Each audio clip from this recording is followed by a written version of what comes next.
I'm not going to enjoy this, Mike.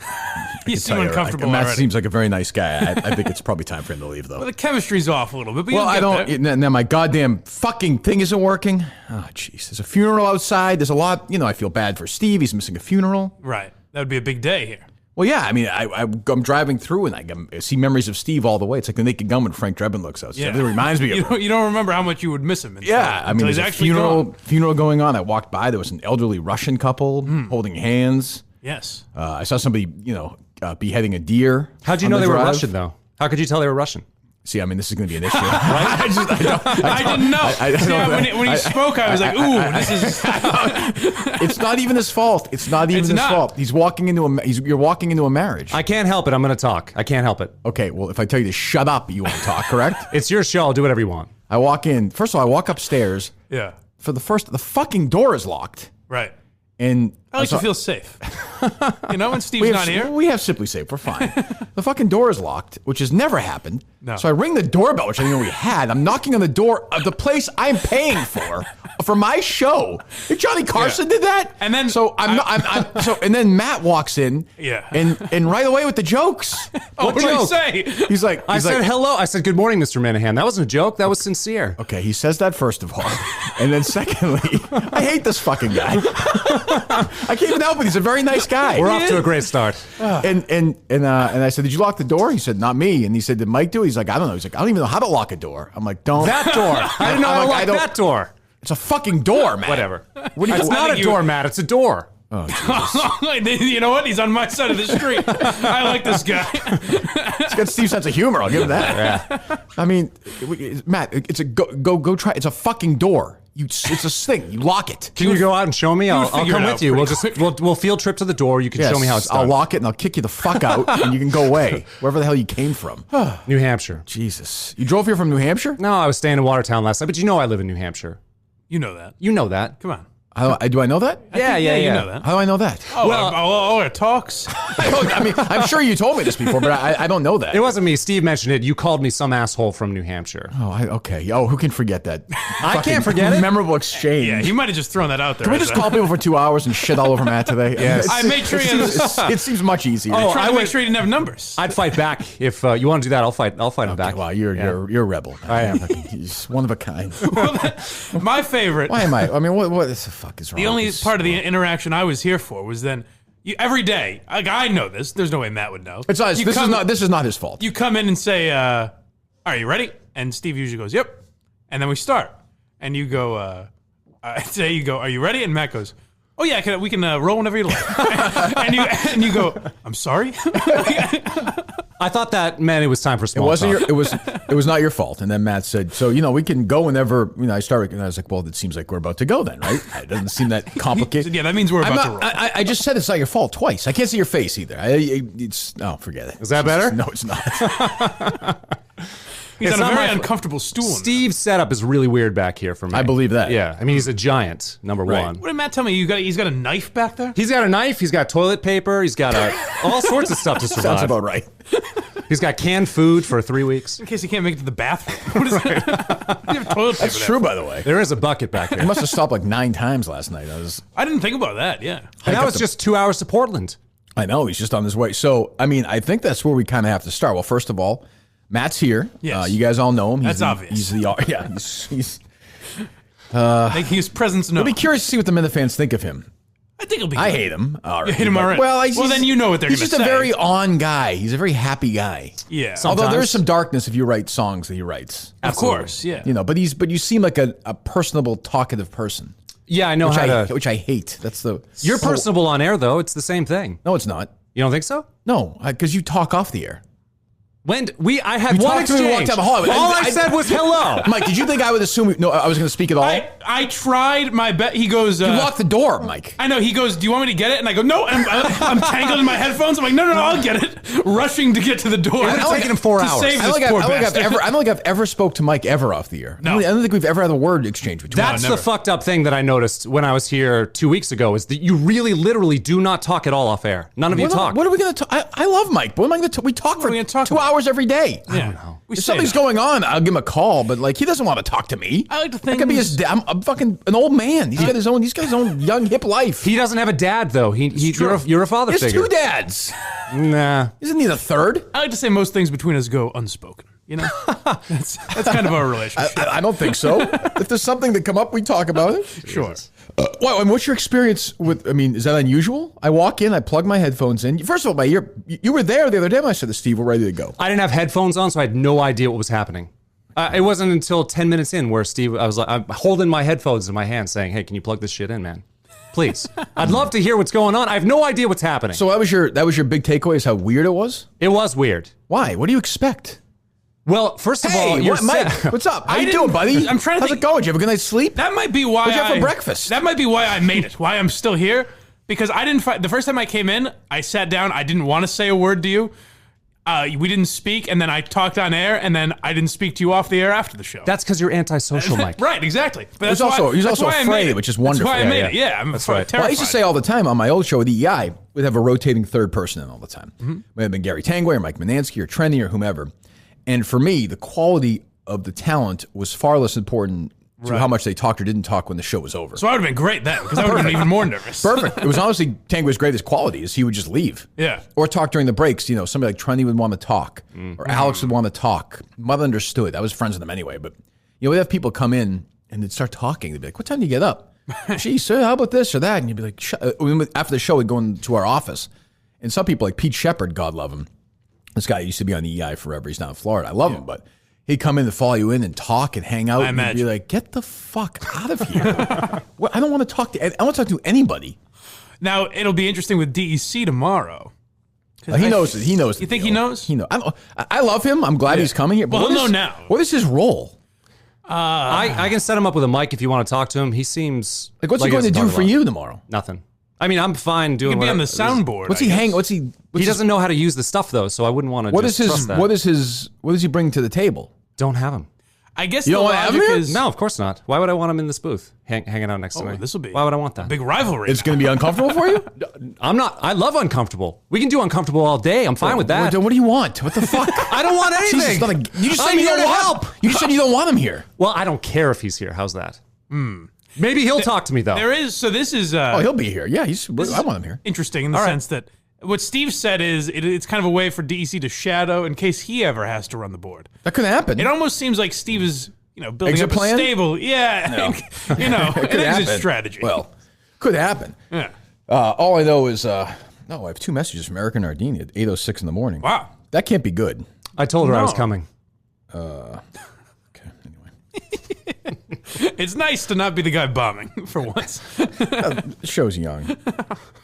Her mother is concerned about the ice for you, whatever that's worth. Oh, okay. Yes. Well, that's nice. Well, thank you, Mama Nardini. So I guess that leads us, ironically, to where we should go right now. So I don't know. There is a massive blizzard heading to Madawaska in February, which is, who would have guessed it? I know. But it did go from smooth sailing. Like everyone was like, hey, it's going to be 20s and sunny. And To an apocalyptic disaster. even Travis, the guy from Madawaska, he's like, you guys are going to want to do 2 episodes a day and leave tonight. Like, So you're are not you gonna staying make it. up around here tonight, Matt, or no? Yeah, I'm staying in Watertown tonight. So if we want to do the second show tonight, you're fine with that. Totally. Yep. All right. And would you rather do that? I could do it doesn't matter to me. I'd rather do whatever you want, boss. No, I don't. I have to stay here tomorrow for a while anyway. So I'm locked in here. So, but for me, if it's easier for you guys, I have no problem doing that. That's absolutely fine. But It may be from what I hear, it might be easier. would you then leave after the show tonight, or would you go really early tomorrow morning? Probably early in the morning. The Warthog is in for early. Warthog fine. is in. Justin's seems in. Okay, it's Justin probably easy. It might be easier for you, Matt. Are you going or no? Oh yeah. Great. Justin is Justin's terrified. He is? Yes. what? About this drive. He's the one driving too, right? I was like, Yeah, that's bad. hey, how confident are you about recording for Mike in the Minifan? Like, how confident you're? Oh, you're gonna you listen to me. You The audio have will be to there. do Mike in the Minifan. Yes. That is like Which is why I was concerned. I wanted to make sure. I said, hey, how confident are we in the recording? It's got to be. Yes. Got to make sure we can at least get it up. If you leave Even it- if the audio is bad, we can make fun of it. Whatever. We have to get it up in some form or fashion. if you leave at 7 a.m. Yeah. tomorrow, Yeah. you will get there. Oh, yeah. I mean, now Driving in a blizzard, I mean, you're going to be going 20, 30 miles an hour for hours at times. So I said that to Justin about the audio, and he goes, I'm much more concerned about the drive. I was like, we'll make it. And he's like, I don't know. He gets very nervous. I don't know. He thinks we might. It's ridiculous. Nerves of steel, that guy. It's good. You'll be fighter fine. pilot. But yeah, with a guy like Justin who's cool under pressure, I'm not too worried. Why can't the Warthog drive? He could as well. It's kind of the same. He's a horrendous, maybe the worst driver on the planet. Really? So I don't know if I trust that. So you're the second best driver in that car? Probably. Potentially? Yeah. Jesus. Well, I mean, so here's what I would say to the Minifans who are planning on going. It's bad weather. Mm-hmm. So if you don't go, you're excommunicated. Yeah.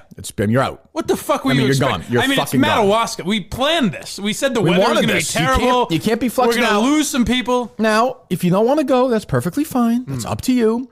Here's what I think a lot of people are going to do. I think a lot of people are going to go up early Saturday. The weather's going to have passed at that point, and they'll go to the show. That makes sense. But you're missing the whole experience. You're missing the Steve Robinson ice fishing. I'm not going to tell somebody with kids and a husband or a wife or whatever not to drive in terrible conditions. That's up to them. That's their choice. Now, all I know is if the show's the most important thing in your life, and it should be, there are married couples getting tattoos right now. If it's I would drive in the blizzard to go see Bruce Springsteen. Would you? I've done it. Yeah. To Madawaska? Sure. If he was playing in Madawaska, okay, absolutely, I'd go. All right, then that's the precedent. It's up to the fans. So I'm not going to tell them what to do or not to do. It's very dangerous. The weather's going to be horrific, but if you take your time, you should be all right. Leave tonight.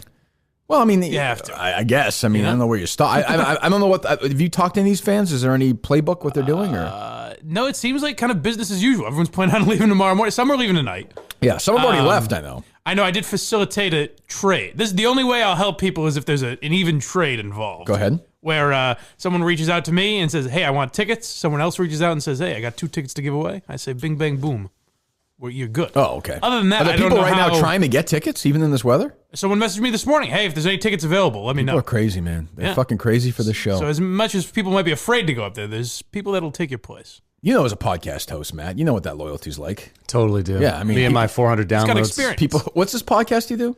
Quantum tweeting Week. about it all the time. It's aggravating to me. Go ahead. Have you listened to it yet? I have not. Oh, Quantum Week. It's Quantum Week. It's just like Quantum Week. Yeah, Scott right. Bakula show. Yes, Right. Dean Stockwell. That's right. Familiar with the drama. Yeah. Good. So me and my buddy Chris, we go to a random week in a random year in our lifetime and talk about the music and movies. That's not the worst and idea. stuff. It's not bad. That's not a bad idea. Yeah. Thanks. Yeah. What'd you do last week? We did. It was the first episode, and it was. I know. No, Jesus Christ. Okay. It was Y2K last week of 1999. The last week of 1999. Makes sense. Not a bad one. Yeah, it's That was a good movie. That was a great movie year. Yes. Do you know what was number one on the box office that week? The last week of 1999. Yeah, because you're good with movies. I think you might know this. Toy Story 2. It's not. Darker movie.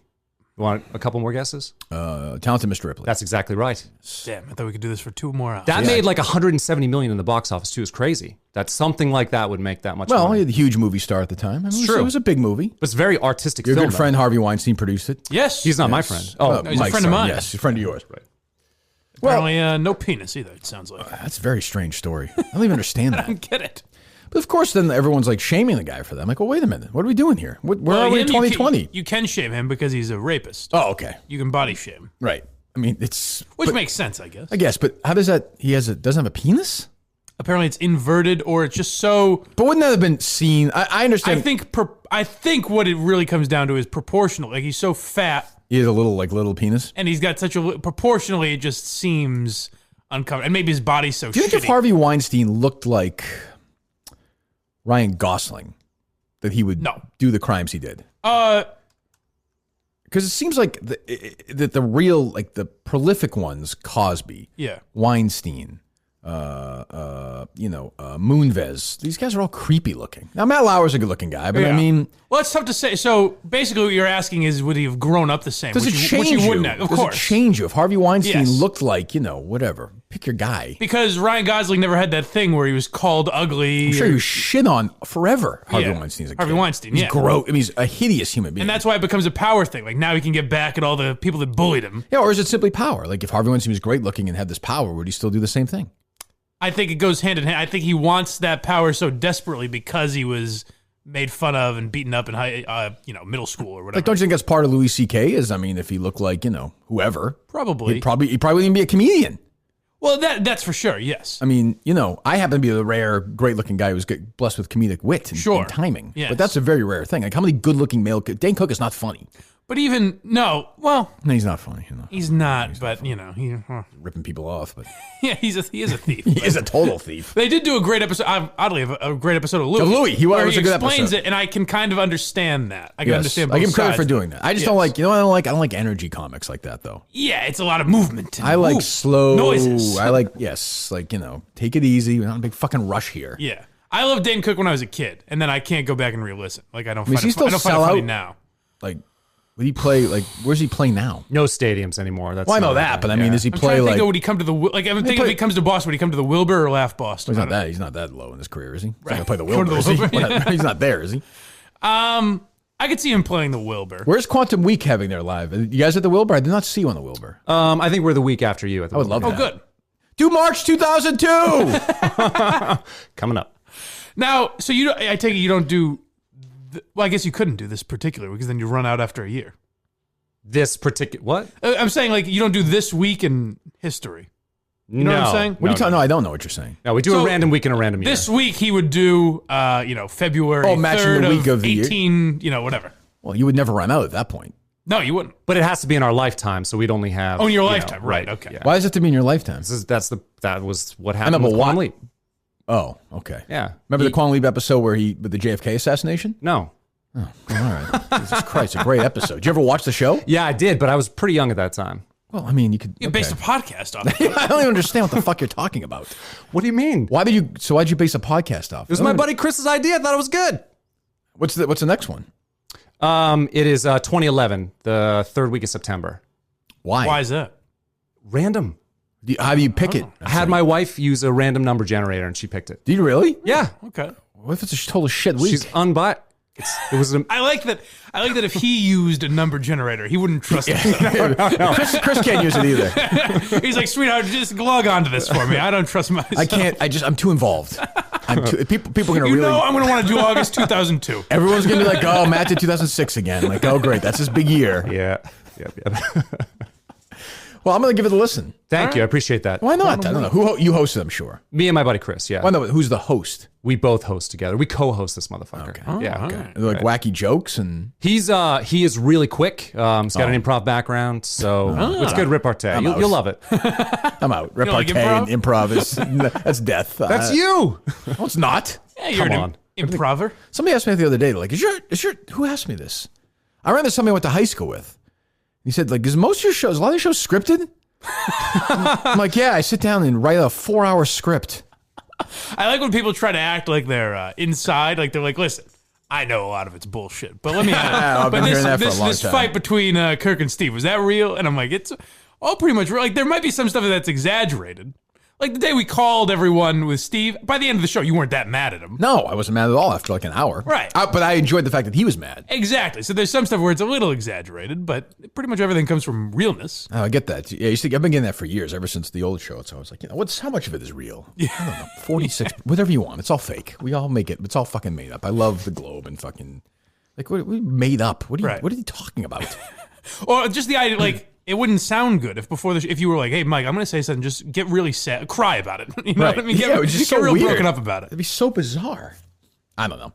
All I know is Smith's Country Cheese is very proud to be back supporting the greatest podcast in the world. This is not me. It's a quote from these guys.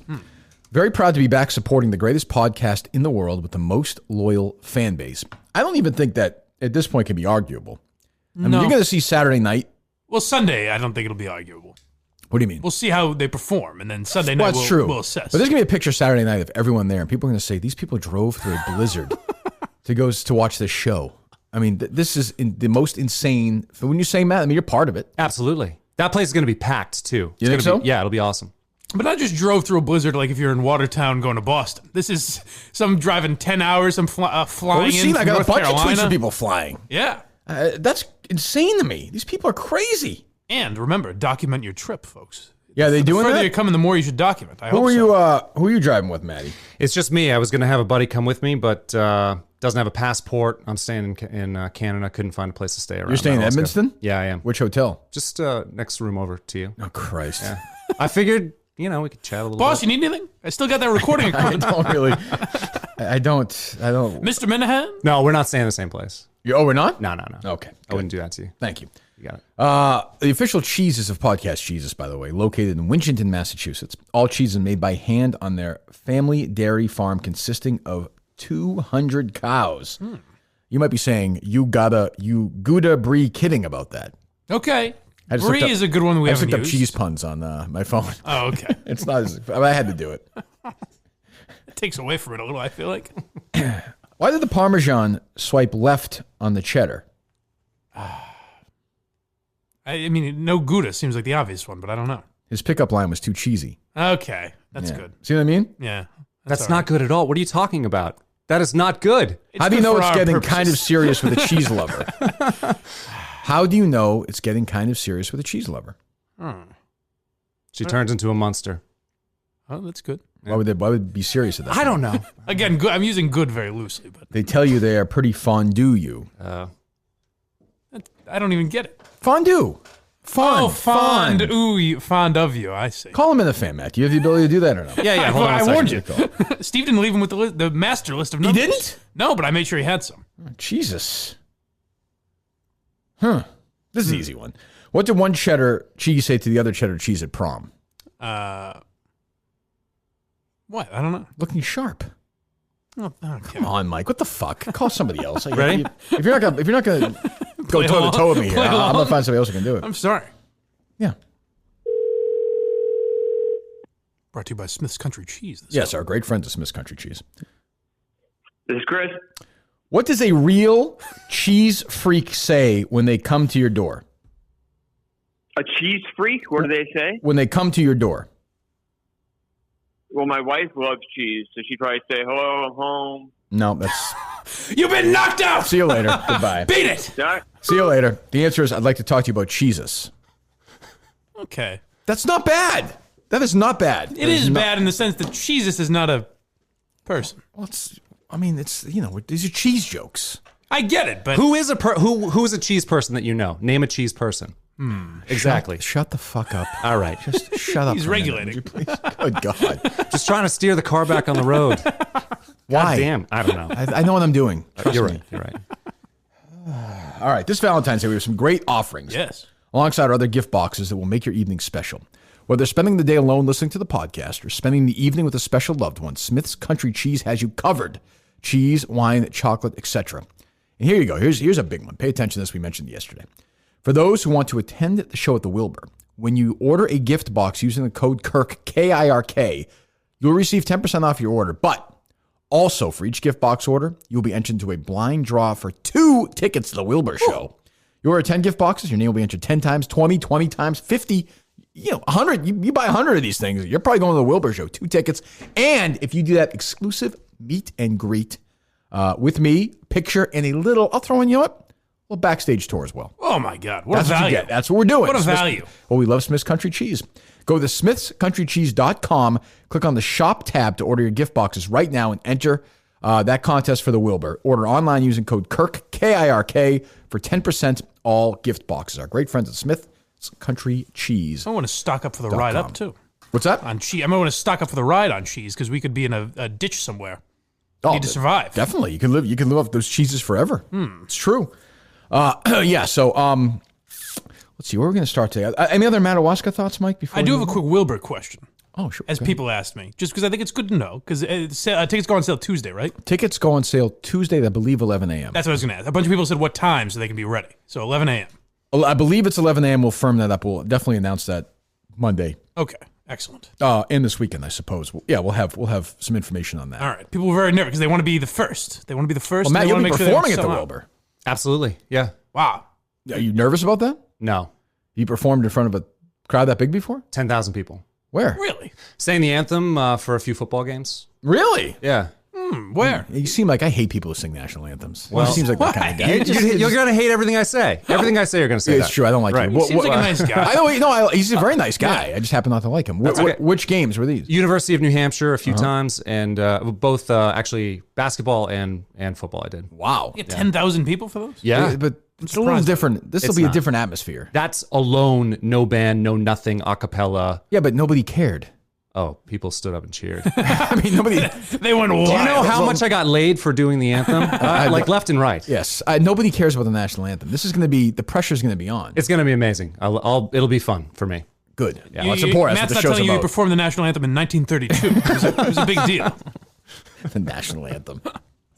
Producers are weird by nature anyway. They're just weird human beings. What do you do for a job? Like, where are you not? Where are you not working today? Well, so I'm a marketing guy, and I get to make my own schedule. Oh, okay. Yeah. Pretty cool. Yeah. Plays by his own rules. A marketing guy. Marketing guy. Jesus Christ.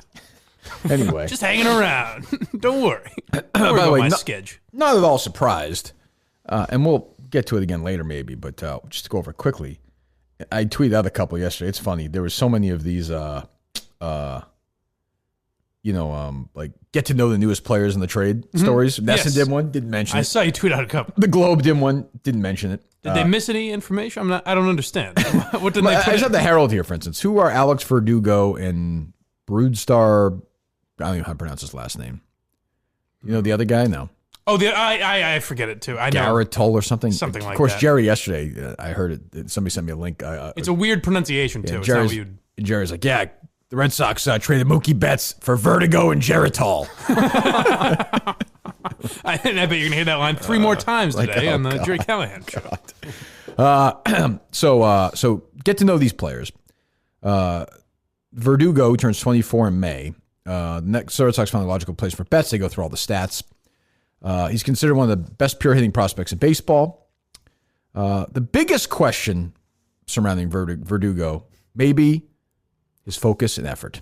Oh yeah, that is. In 2017, during a September call-up, he overslept and was late to the park for a game, which earned him a lashing from veteran pitcher Rich Hill. He's also shown some bad habits in the field, according Yes. to Baseball America. Well, they're right. Like he showed virtually no effort in trying to save the woman from being raped. That's a bad habit, Yeah, too. it is. It's a lack of effort. And the Globe did the same thing. It's all the same. Nesson did the same thing. Globe did the same thing. WEI did the same thing. Get to know. And nobody, and by the way, I'm not saying this man is innocent or he's guilty, and we're going to talk to somebody about this later on, I think. But it's part of the conversation. Yes. And it's not even, I told you, be completely swept under the rug. Nowhere. The Globe doesn't have a word on it today. Nothing. Well, we do Zero. have a couple. We have a couple examples of people talking about it. One funnier than the other. Like, Do we have the sound? Yeah, I Matt- got some from OMF, 3 cuts we have from OMF, which was actually like kind of embarrassing what they did. Yeah. But like he also pulled Jared Carabas's, but I thought it was kind of funny how Jared handled But it. I don't anticipate. Here's the thing. Like, and I'll defend Jared on this as I have in the past. I know I saw Lou yesterday, Merloni from OMF in Boston, saying we can talk about whatever we want. We can do whatever we want. Well, We're they not talked afraid- about it. Right. But like Jared's not going to say that. Jared will say we're not going to criticize. We don't do that. That's Now- why it was kind of like Matt was like, because Matt doesn't really know Jared. Like he doesn't really listen to Section 10 or anything. Right. Nor do I, but I know Jared a little more. Yeah. And he was like, it's kind of cringy how they tap dance around it. If you hear it, I think it's funnier how they do it, where they're obviously tap dancing around it like, there was something, we don't really want to talk about it. Right. That kind of a thing. Let's start with EEI. All right. Because they've been saying that they've been puffing their chest out there and not afraid to criticize the Red Sox. So Yes. let me hear it. Got a cannon for an arm. So you got what you could. You got him for 5 years. So Alex Verdugo, and this will be coming up, I'm sure, because there was an investigation back, was it 3 years ago? 2015, 2015. I believe. And the police were in on the investigation. Verdugo was with 2 other minor league players, James Baldwin, Julio Urias. Yeah, one of their big prospect who's now in the big leagues for a couple years. Young Okay. kid. And Good pitcher. this was the whole issue with Nick Francona, who is obviously Francona's son, assistant of be true, player yeah. development for the Dodgers. His last name? It involved an underage woman. It involved them in a room with the underage girl who apparently was beaten up by 2 other girls, and they were watching this.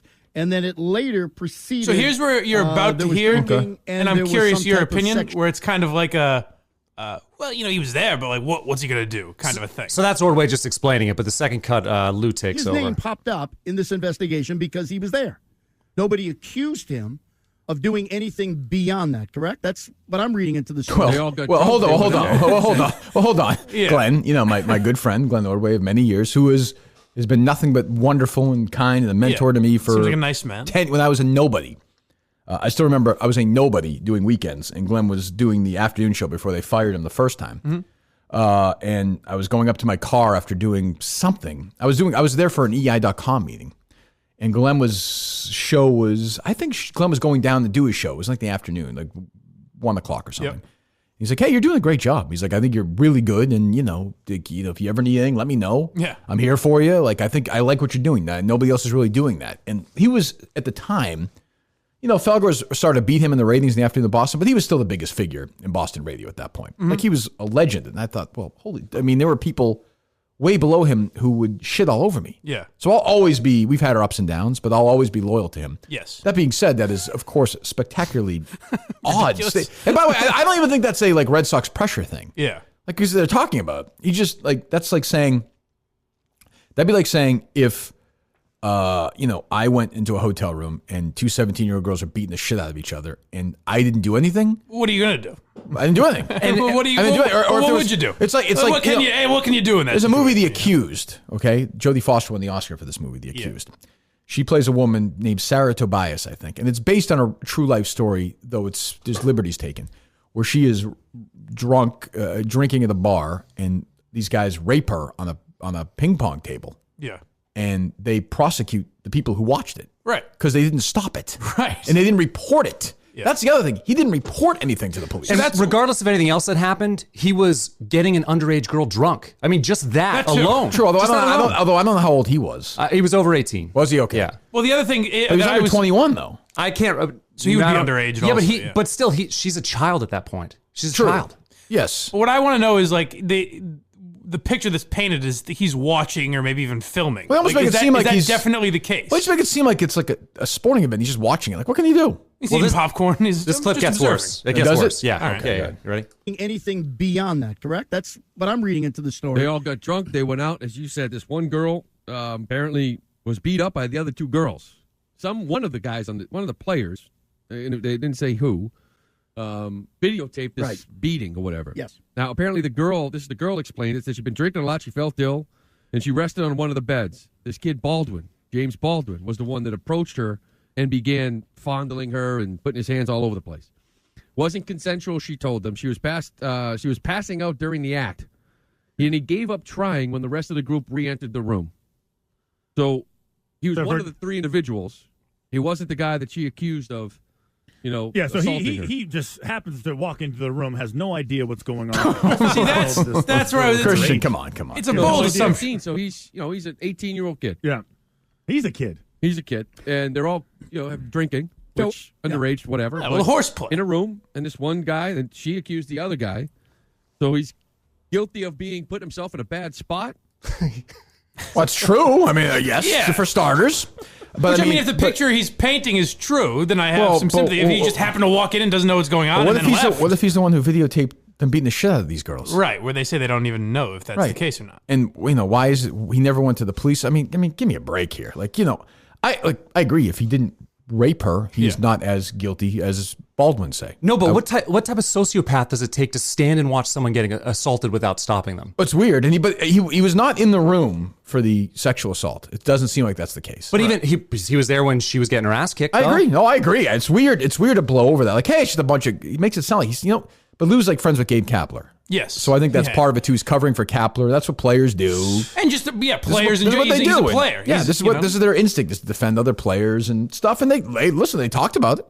Right. I mean, they defended the guy oddly in a weird way. Just say, hey, you see. I mean, the only thing I would say is, and again, if I were those guys, if I'm Christian Fourier, I'm leading the charge against somebody like Shirley. I mean, she tried to ruin his life. Yeah. And by the way, tried to ruin Glenn and Lou's life. She said the people listening should be suspended and get in trouble and laughing along, yeah. So, but I guess they just, again, when you're owned by the Red Sox, and the Red Sox are literally your dad. Yeah. You can only go so far. And if you're somebody who announces their games, on the radio. The Red Sox pick that. So you can wave your arms as much as you want. But if they let you call games, that means they think that you're going to play ball, that you're a company guy. Well, that fair or unfair? Yeah, that clip in general is kind of showed me where I would get very in other cases when people say like oh, they old defense like boys will be boys. I would always say no one fucking says that, but that's kind of what that was. Where it's like, hey, he's one of the he walks. Well, look, he doesn't know what's going on. I think there's a conversation to be had about. Which might be the case, honestly. Absolutely. Yeah, we have no idea. And by the way, I just think it's part of the... We live in a world now where we rush to judgment and say everyone's guilty. So if we're going to do that for everybody, as they've done with us and with me and Christian and Lou and Glenn and Jerry and all these people, and the Patriots and all this stuff from a Globe and and the Red Sox, then you have to face the same judgment. That's all. If not, fine. But... I agree with what they're saying in that the sexual assault thing, if he literally walked in the room after it happened, if they left for, I don't know where they would have gone. Maybe went to a different room, came back 45 minutes later. This happened. I mean, I don't really know what we're supposed to do to Verdugo about that. Yeah, there's a weird element of... Right? I mean, we're not going to charge him with sexual assault if he didn't know a thing. Exactly. Now, he sat there and he watched a 17-year-old run away, which he probably didn't know. This drunk girl. The other two girls are adults, by the way. Mm-hmm. Beat the shit out of this woman. It sounds like, beat the shit out of him. This happens. He watches it, and there's a chance, and it sounds like to me, we'll find out maybe today. It sounds like to me he's the one who taped it on Snapchat. It seems like, which again, I don't know why that can't be proven. You should be able to find out. Of course you should be. It's attached to someone's profile. Someone would have seen that. Yeah. But there's an element of, I get why... Like, I kind of like the idea that we're not rushing to judgment and assuming this guy's guilty. I'm not saying he's guilty. But what I hate about it is the reason we're not rushing to judgment. It's like, oh, he plays for the Red Sox. Well, I'll just go back to... swipe this one away. I'll go back to September 13th, 2019, Boston Globe. 2013, September 13th, 2019, on Shirley Leung. On Antonio Brown, the Patriot way is about looking the other way. The team doesn't even think it owes fans an explanation about what was known about the allegations before signing him to a $50 million contract. Mm-hmm. Whether you agree or not, where is that about this guy today? It doesn't exist. It's the exact same thing. Now, the circumstances aren't the same. Right. But we want to know what happens, right? But also clearly the boys are closing ranks, she writes. Well, if he really respected women, Kraft would have thought twice about hiring Brown. If he really respected women, Henry would have thought twice about trading for Verdugo. Oh, she wrote that. That's nice. That's good. You know what I mean? Like where is it? Yeah. That's all I'm asking. And it's also that Robert Kraft was in a situation where you can understand that probably there wasn't anything not illegal. There wasn't anything reprehensible going on. Where he went to a massage parlor, he got jerked off or blown. But she's talking about Antonio Brown though. I understand, but it's all everything she writes about Kraft goes back to that. I mean, Brown's a creep, and I wouldn't have brought him in either. It just didn't make any sense to me. But okay, well, let's hold. I mean, this story is an unbelievable story, and the Washington Post did a great job on it. The Ringer actually wrote a good story on it. I forget her name. The heel, high heels on the field, kicked the whole thing off. Right. Where Gabe Kapler said to, and who's friends with Lou, I'm sure, and he's been on the show, and I'm sure they might even be teammates, right? They probably were at some point. Yes, I think so, yeah. Where Gabe Kapler said, you know what? This is a misunderstanding. Let's all get dinner together, sit down, and talk it out. Imagine the hubris it takes to be that guy and think that your ass kissed your whole life. Yeah. You know what, though? This morning was uncomfortable. Imagine that dinner. Right. Okay. Yeah. You know what? He'll get away with it, too. Oh, yeah. It'll go away. This is going to go away. Yeah, that'll be fine. Because who's asking questions about this? You. I am. Jerry is on this podcast, I'm sure. Yeah, and that's about it. And that's it. Think. I mean, and that woman, Jessica. But that is right there, sort of old school, old boy thinking you just heard from Christian, Lou, and Glenn. Agree with it or disagree with it, but that's, sounds like a bunch of people got drunk. That's kind of what I'm saying. Well, did a bunch of people get drunk, or did they beat the shit out of this girl? They watched and filmed it, and then some guy sexually assaulted her. Right. So if you want to use it doesn't like a high school party to me. If you want to use the Antonio Brown example instead of the massage thing, it's like Antonio Brown was in a situation where maybe he did something, but it was also valid to think that maybe this woman was extorting. There was evidence to suggest that. Now, if someone like me says that, and it's like, oh, you're a fucking asshole. Right. Well, you should believe this woman. But if it's about a player for the Red Sox, I guess we can just say, who knows? We don't know. We weren't there. By the way, the guy they traded, they traded their best player in, I don't know, whatever, 20 years. I don't know, since Mammy or whoever, whatever.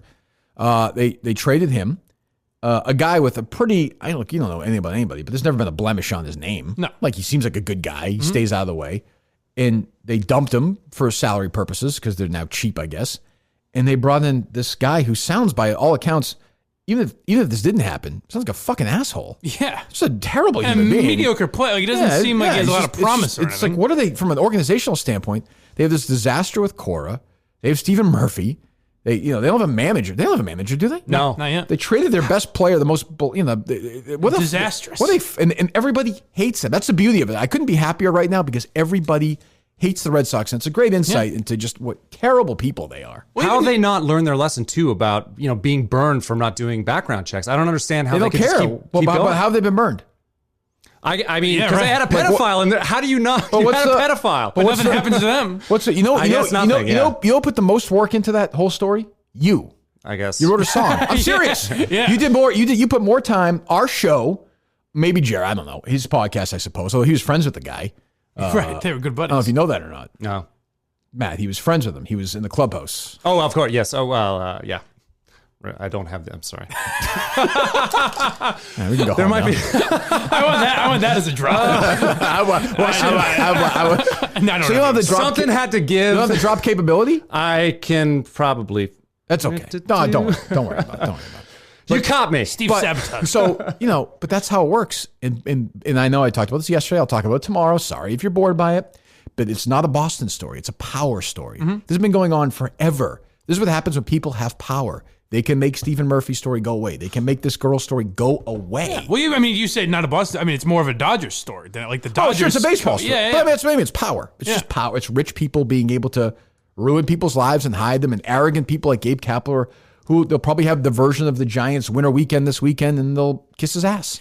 And it is weird. Maybe because Alex Verdugo is not a celebrity, but if this were a movie producer that no one knew, but he was on movies that we all knew and loved, this would be a huge story. Well, For whatever reason, if you're in sports, it's different. I don't know why. well, I mean, look, if you're a basketball player, you can rape somebody, and they'll kiss your ass when you die. Well, part of the thing with Hollywood is it's a lot. The victims in that case are actors, so they do get more attention anyway. It's not the way it should be. Yeah, but some are unknown actors. It's true. I mean, whoever. Pick the most famous. I would say Rose McGowan, but whoever, The like girl Mira from, Sorvino Sopranos or Annabella Sciorra or whatever. Right, they get some attention. Yeah. But this is what happens, and this girl's life is probably ruined. I mean, Yeah, or traumatized for sure. I would imagine. And they're sitting there and let's have a dinner and talk it out and get on the same page. Yeah, let's have a brewski. I know that was what we're trying to do here. Let's go out for a malted. What do you say, gang?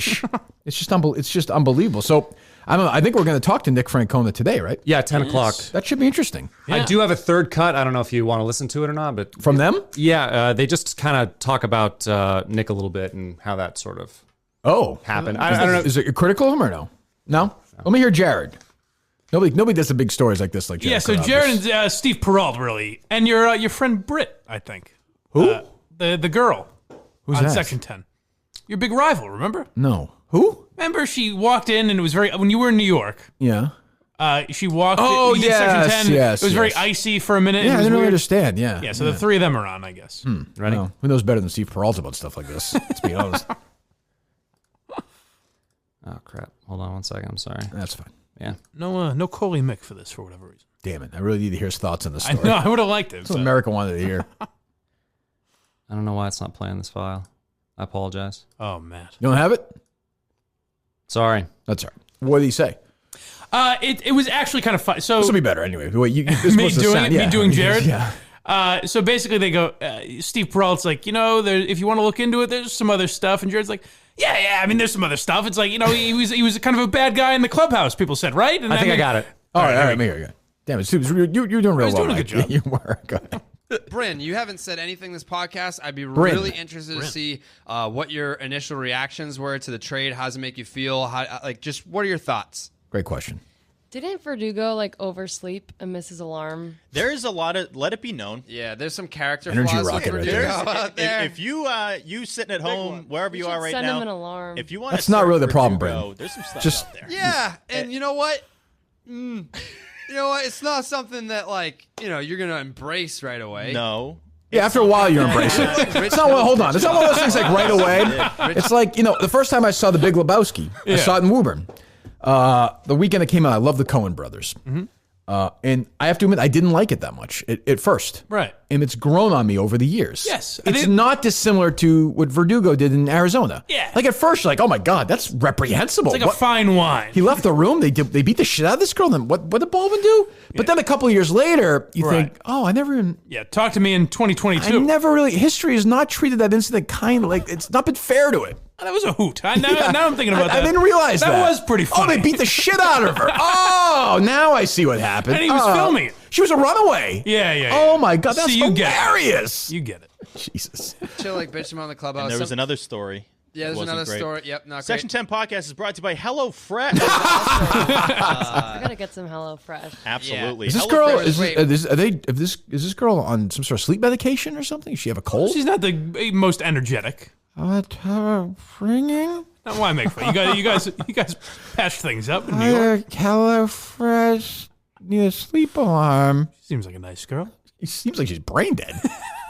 Why would you say Did she get hit by a truck on the way in there or something? I'm sure she's very. They throw her off the top of the building and then drag her back on to have her talk? I don't agree. Let me hear that trip again? I assume she adds a lot. There was something about Verdugo. Get some HelloFresh. Absolutely. Yeah, HelloFresh is There was something about Verdugo, like his teammates were talking about like his work ethic. Hold on, Jared. Sorry, Kirk Manahan, new part of Section 10 podcast. Steve, 1 second. No, what actually happened is she was sexually assaulted in her hotel room, and apparently maybe Verdugo taped her getting the fucking snot kicked out of her by 2 other adult women when she was passed out drunk. Well, talk to me in a couple of years. It's going to age well, I bet. I mean, we can get to HelloFresh in a second. It's important. Yeah.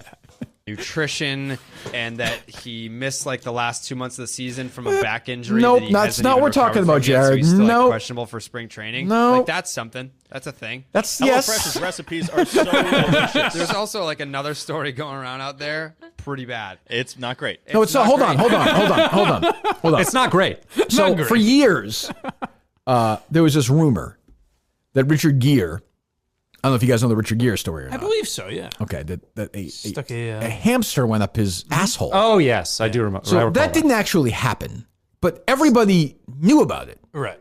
That's like a story that's kind of going around. wacky, yeah, yeah. as Jared would say, kind of going around. Well, this too. Well, let me lay this one on. There's an email trail. This was also the police investigated this. Yeah. You guys hear this rumor about? Stop it! You're cracking me up.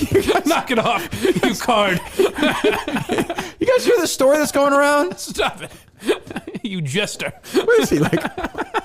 It's like Jay Leno was like, yeah, but this weird story. 17-year-old raped in Arizona. Yeah, it's called his roast beef sandwich. You're 23 years old. Not the worst deal I ever got in Arizona. I'll tell you that. I mean, what? Story going around out there. Pretty bad. It's not great. It's not great. Check it out. It's bad. I haven't. Who was that? Is that Jared? Maybe that was Colin. Who was that? Someone sent me the link to it, and I bookmarked it. I didn't know you could bookmark tweets, but I was like, I'll come back and read this. I still, at this time of the recording, have not read it. He's yet, not still so I'll talking about the probably back do it injury, is he? after I'm just trying to be recording. clear Great here. preparation for a show. Break out of your dinner rut with HelloFresh. I'll read up on the subject after we're done doing. First the of all, show, what is that? so The worst part of the whole thing, I have to be honest, worse than what happened in the hotel room in Arizona, is that hideously fake Peralt ad read voice. Did you hear that? So I think he's doing a bit, right? Like, Oh, he is? I'm trying to distract you from the story by doing this HelloFresh. I thought it was ad. Steve making cuts and put it together for me or something. It didn't sound natural. Break but out your. Does he do that all the time? I've done the shows with him. I've never noticed. I don't know. I don't listen. Now again, they don't. They can just say we don't talk about that stuff, can't they? Yes. Yeah. I mean, maybe that's more entertaining. Maybe they're being purposely. I thought. But they're joking about it. It's kind of ugly. It's really, we it's had really untoward. different. They're not gentlemen. It's very untoward. He thought it was in poor taste. I thought Jared You know was what it was? joking. It was in about poor taste. It was in poor We don't taste. like poor Yeah. taste. Thank here. you. That's in poor taste. Yeah. I feel supported. That's funny though. Jay. I got raped in Arizona, and all I've got is this lousy T-shirt. That's in poor taste. It was just a wacky. It was just a wacky incident. That's in poor taste. Why don't you go with OMF and B? And M. Do you want any more of this? Yeah, I'm enjoying it. Yeah. Oh, all right. I'll be able to give you an opinion like in a week from now. He'll be informed post-show. Why? Tweet it. What was that? What did my girl Brendan didn't say? read it. About this trade. Oh, it is was cool. JD What did she say? Hold on. But I just tweet it. Just tweet it. All Just tweet it. All I needed to know about this tweet trade it. was JD Martinez was crestfallen. He was tweeting out sad face And he never emojis. tweets. He never tweets. Holy fuck. Walking Now we are through it, finally at laughing least. his ass off. Yeah. Well, That's I all don't think. Well, I think it's because my team's so amazing. Yeah. That was more like I can't believe I have 2 MVPs. It wasn't in my like get outfield. off my face. Yeah, it Verdugo. wasn't like can't believe we just fleeced the Red Sox. Yeah, it wasn't like S&D. All right, we're good. Yeah. Jesus, I'm gonna vomit. Well, there you go. People cover stories differently. They sure do. Yeah. OMF, get into it. You get victim blame like EEI does, or Yeah. you can, just a couple of people hanging out and having some drinks. It was a wacky time. Not really sure how to cover the way that Barstool did it, but Jared did it in his own way. Right. He's not going after any government officials. You got to give him that. It's time to talk to Stacey. All right. All right, let's do it. Don't you think? I think so. It's about that time. In fact, we might be a little late. She's thinking, where are they? She's having the same conversation we do every day. She's like, oh, yeah, I know you guys. Yeah, I remember. She's never excited to talk to us. It's just it's like someone called and said, hey, I'm sorry. I'm running to grab milk. Is it in stock? Yeah, I mean, really, she doesn't care. No, to be fair, she's working. Yeah, but I think this is kind of a big deal for her. She's a star. I don't get that sense. You don't get No, that I get the sense she appreciates the moment. No. Good morning, Patty Shumsey. Stacey. Stacey? Hey! Oh, all right, good. she's There you go. You're see? excited today. Fine. We're saying we don't know I'm if you getting used to this. we don't know if you enjoy these phone calls or not. Yeah. Okay. I listened to your podcast last night. There, I got in the loop. What'd you think? Yeah, it's good. Okay. It's all My right. husband might be convinced. Oh, go. Oh, really? Bruce might be convinced? Yeah, he asked if you were buying drinks. Absolutely. I'll buy you any whatever. If you guys show up, you and Bruce can, and I know both of you really, a couple of lushes. I understand. My son wants to come too. Your son's invited. Is he the college age son? No, my daughter's in college. My son is 16. He can come too. Okay, That's fine. all right. That's fine. Michael buy drinks for him as well. All right. So the fans are already making their way up now slowly. They are concerned. Really? They're concerned about the weather. Oh. How bad is it Yeah. going to be? Well, it hasn't started yet, and it's not supposed to be too bad today, but worse tomorrow. Tomorrow's High supposed to winds. be, tomorrow's supposed to be really bad, right? Yeah. You think we'll make it if we leave Boston around like 10, 11 o'clock? Will we make it up Tomorrow morning? there? Yeah. Oh, you're gonna ride in the worst of it. Oh, man. That's why you got to leave earlier than that, Mike. I'm saying. All right. Yeah. All right. I will if I have to. What? So you think you're? Oh, excellent. You're in for Saturday. Good. We like that. Yeah. We like Bruce. What? So if we're in town, the supermarket is open. What time do you guys open on like a Friday and Saturday morning? 7 in the morning till 9 p.m. 7 in the morning till 9 p.m. And there's all the Yeah. everything I'm you not need. working Saturday though. You're not working Saturday. No. You're off Saturday. Okay, but if people want to go and Yeah. meet you tomorrow, they can meet you. Yes.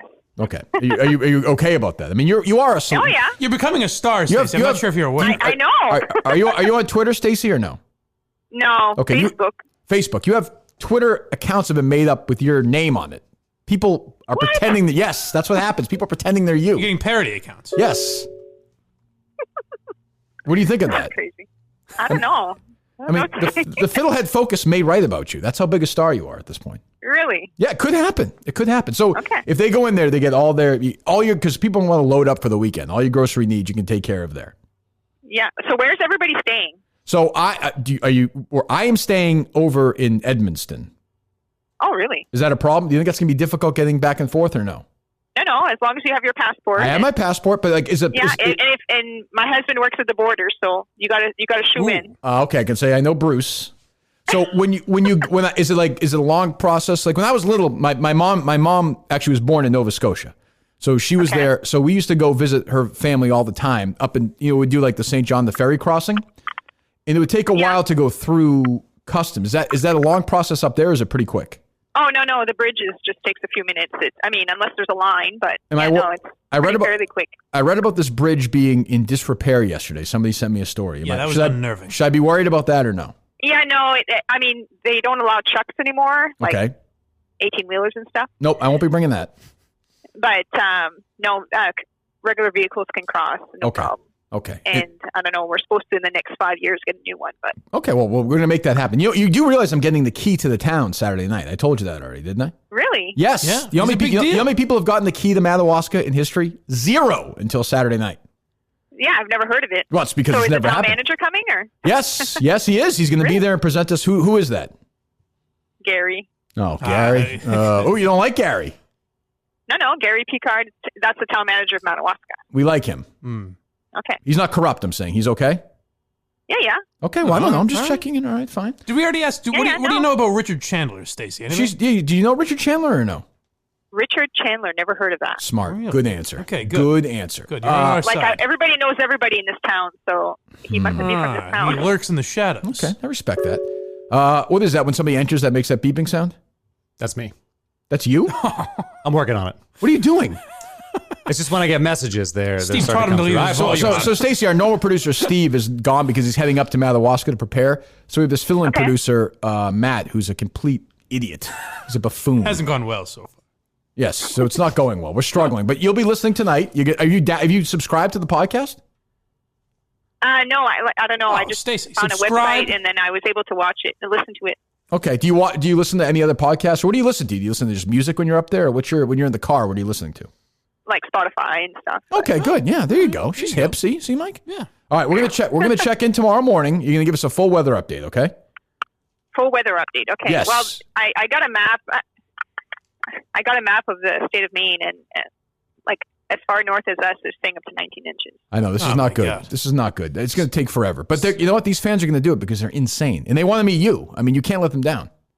Oh, come on. Well, I'm just saying, you got to be ready. I don't know what to wear.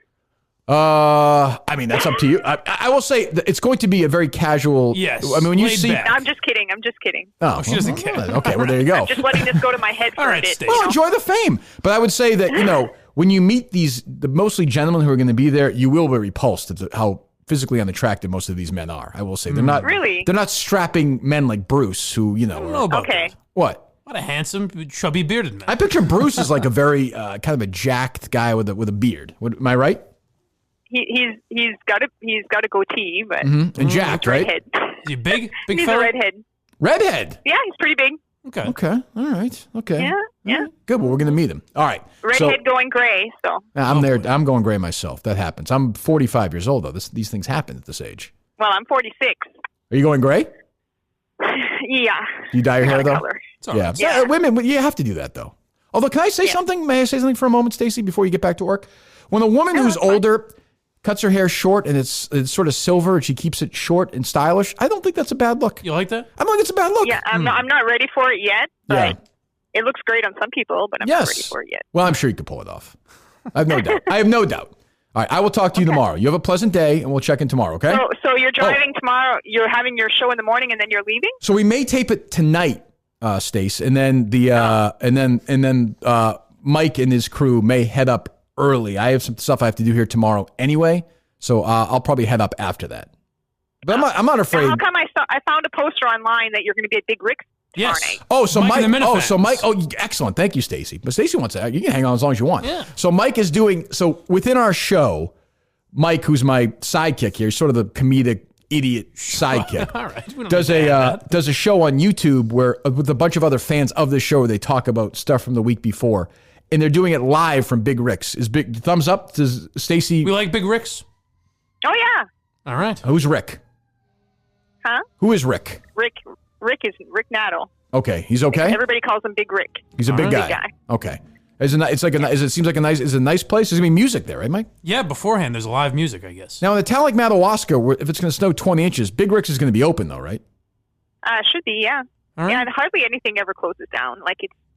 Excellent. Yeah, we're tough over here. Yes, you are. You All better right. bring your snowshoes because there's going to be a lot of snow. We're bringing. We're gonna plenty of We're layers. prepared. Any other tips or no? Do you have snow tires? No. I have all-wheel drive though. Oh. Oh Jesus! Good luck. Oh Jesus! Thanks, Good Stacey. luck. God, forget it. We're not going to make it. All right. Stacey, if you don't hear from us by Saturday, send help. Yes. Well, I was going to say, how am I going to know if you guys cancel this? I don't want to show up and be all alone. It'll be Someone will be. It'll be yes. Steve Robinson. Put it this way: you're going to walk in and maybe just see Steve Robinson by himself. Stacey, find a man named T.J. Hubbard. and that'll be the end of your life. That will be the end of your life. All right, we'll talk to you Well, tomorrow, if you're not Stacey. there, I'll just have a drink without you. Sure, Thank you, we'll Stacey. pay for it. We'll talk to you tomorrow. All right. All right, have a good day. Yeah, you too. Bye bye. She's enjoying it. Might never be able to get rid of her next time. I figure we're just honestly, you know me. I'll check in every couple of weeks with her going forward. Now. There's no doubt about What's it. going on up there, Stacey? Yeah, she's. We love that town. We love Stacey. We love Bruce. And if we're going to try to bring, buy the Red Sox and bring them up there, I feel like we need kind of a scout. We get the Red Sox for nothing now. I know. God, I mean, you have to pay off all these, victims and Disastrous. stuff, but still, Stacey seems concerned though, weather-wise. And that worries me because she seems like she seems very even keeled. Yeah, Doesn't seem like a lot bothers her. I don't. Big Rick's. But also, she knows the weather up there. I mean, I will say, if we tape the show tonight, we can't talk to Stacey tomorrow. Right. Now that seems a little crazy to not do it, but Yeah. I'm just saying, But you guys should probably go as early as you can. No Stacey, no DEC. Oh, DC would be canceled too. See, Matt likes that. Sad. That's real sad. Do you what if? I don't like the idea of this, but if DEC filled in for me tomorrow, and it was you, Matt, and DEC, That's not the worst idea. That's actually a good idea. You know what? Let's do that. I'm in. Yeah. You okay with that, Matt? Totally, yeah. You all right with that, Mike? I'm all right with it. I mean, that gets you because you got Mike. To me, Mike and the Minifans in the middle of a blizzard at Big Rick's and Madawaska is so great. It has to happen. It has to happen. Right. Yeah. That's more important than my show tomorrow in a weird way. I'm worried I'm talking myself out of a job here. DEC might be so electric. I mean, look. Have you heard him? I have heard him. He's good. Now, it's been said for years. Everyone has said it that Kirk Minahan can make anybody sound interesting. Okay. We're going to put this to the test tomorrow. I'm going to be working with Matt and DEC. Wow. This is like my old weekend filming shifts. I don't think I can pull this off. This is big. You've got a ringer in here, though. What are you talking about? And also, yes. And also, like, Stacey seems sort of like nice and semi, Oh, right. I'm worried about the world's biggest Talking to pervert getting his DC. mitts on her on the phone and masturbating and asking questions about the size of her breasts. Are they the size of cantaloupes? Yeah, Or? I don't think I want to hear that. But that's actually not the worst idea. All right. All right. I'm going to be sitting there looking at DEC tomorrow. Oh, man. God. That's a good idea, Mike. I'll be That's a very good nervous. I thought it would be a good idea. Imagine I don't like the idea of show's suggesting. incredible. That'll be rough. When you see chemistry. when he's tweeting. Well, whether it's good or bad, tomorrow we will be getting tweets saying, what the fuck are they paying Mike and Steve for? When you see that tweet from Matt tomorrow, 12:48, still taping. It's going to be unbelievable. Justin, get me back. Turn around. No, but you missed me, right? Like, yeah, let's go. You want me to call in? I can call in from the road. Yeah, I can call in. I'll call. Yeah, we'll get some updates. You can call me for updates. Speaking of which, let's talk to Stephen Earl Robinson. Oh, wow. Want to get a little update? I Sure. figured that'd be worth it before we get to the other stuff here. Just give me one moment and I'll grab his number. Don't you worry. That's usually how it works. I figured you didn't have it committed to memory. All right. See, eventually he'll learn not to say his thoughts out loud. Thanks. I mean, it's this monologue. Yeah. There's a little bit of Cullinane there. A little bit. A little, Yeah, I like a can see different. that. Like he has to fill the silence. Steve Robinson. Hey, this is the There Kirk he is. Minahan show. He's laid back. You're live to tape. How are you? I'm doing fantastic. I'm in a Hannaford supermarket in Portland, Maine right now, buying potatoes and cooking supplies. Okay, we just had a long. We could not get Stacey off the phone. I'm serious. She loves us. Oh, no way. We had a chipper 20-minute. I don't even know. It's probably 8-minute conversation with Stacey, who seems concerned for our safety and well-being. Oh, she knows we're walking into a complete disaster. Well, I mean, are you worried? I texted you last night. Does this weather? It's a mess. Does this weather worry you at all, or no? It's a mess. I was just driving through Portland at probably max speed, 5 miles an hour. Oh God. So we're gonna do something tomorrow that we're just gonna tell you now. So we're gonna have Mike go up. I have to be here tomorrow morning anyway. Mike's gonna go up early tomorrow. We're actually gonna tape tomorrow morning and put DEC in the mic chair tomorrow. Oh, okay. Yeah, that's a good idea. I don't know if it's gonna work or not. Steve sounds more. No, I mean we've been talking a little while about testing that out. That's true. Moving Mike up. That's a good Wait a point. second. Well, we're on the air right now, Steve. Maybe I should. Steve sounds more Canadian right now. I don't know what's going on. Are you worried the Minifans are not going to make their way up? I think they're going to make their way up. I think they're going to make their way up. It's just going to take a little while longer. There could be fatalities. I mean, I'm not going to lie. This is a bad storm. Oh, It's going to get worse very though. Tomorrow's going to be worse. Yeah. No, it's this going all to snow happen? pretty consistently, and it's bad right now in Portland. I can only imagine what it is north of Bangor. I just think I said that for I think some of the Minifans are going to, unfortunately for you, blow off the ice fishing. Saturday looks pretty good weather-wise, and drive up for the live show Saturday. Okay, well, I mean, should we look at cutting back some of the food that we're having delivered there? I have no idea. People are going to be out on the ice eating. No, I'm just It'll be cold, so we'll eat more. I'm just speculating. I have no idea. Are you putting in, by the way? No, I mean, are you getting receipts for these purchases, by the way? Yeah, of course. Okay, all right. Don't you worry. No, I mean, it seems like everyone's trying to make their way up. So I don't know. We'll see. I think it's important that Mike. I want Mike to leave as early as he can tomorrow morning, or tonight if he wants, because I do think Mike and the Minifans from Big Rick's in the middle of a blizzard is incredible. Yes. That is like totally. Don't you think? Yes, I think that's important. I think that needs to happen. All right. I mean, the roads are passable once you get on to 95. 95, yeah. You can move. Yeah, once you get on to 95, you can We're going move. like 40 or 50 miles an hour or no? Slow. Yeah, no, the speed limit has already been lowered down to 45 miles an hour, and it'll probably be there until we're on our way home. Right. But if you can average 35, 40 miles an hour on 95, but then when you get up there, how far off of 95, how far are you on like Route 1? So you're pretty much on I-95 for 85, 90% of the trip. Okay. Maybe even more than that. Like all right. you don't get off it until you get well up there. And honestly, they're going to have huge plow trucks running pretty consistently. So you'll only be driving through a couple inches of snow. It's just like right now in some of the urban areas where they don't have a problem, they don't have a way to get rid of the snow, like Portland. It's really messy. Yeah, but you're only in Portland. You're only in Portland for a little. You just blow right through it on the drive. Yeah, you can blow right through on 295. All right. How was your birthday dinner? Was it good? Yeah, it was nice. Went to a little place called Scales down on the wharf. Mm-hmm. I had scallop crudo. Okay. Very good. What are you waving around at? Like it's an hang up on. I come in here this morning. I walk up the stairs. The door's locked. Okay. So I ring the doorbell and Matt answers it, and Matt is fucking telling jokes. He's yapping. He's a fucking talker. I told you he'd be ready to go. It's fucking I told awesome. you he'd be ready to go. He was confident. I texted him and he said, is confident. Good to go? And he said, "Yep." Yes. Perfect. Maybe that's the Cullinane vibe you're feeling. That's what it is. It's confidence. How would you describe your first hour in, Matt, to Steve? What would you say? I mean, I think I'm everything that you expected and more. I would say everything I expected. That's definitely true. And Should more. I be worried? No, you should actually not be worried. Okay. Yes. By the way, did you guys hear the sad news about Dave Cullinane this morning? What? No. Thrill Ride has retired the character Thrill Ride. Oh, thank God. Dave has broke up about it. Oh my God. That guy's the least funny guy I've ever seen on Twitter. Jeez. No, but he went from average to absolute savage. No, he's back to average now. I guess he's back to average. I was hoping he'd go on the I was hoping he'd go on the Jerry Callahan show at some point. That'd be great. But it's too bad. As a Thrill, you gotta calm down. Yeah, take it easy.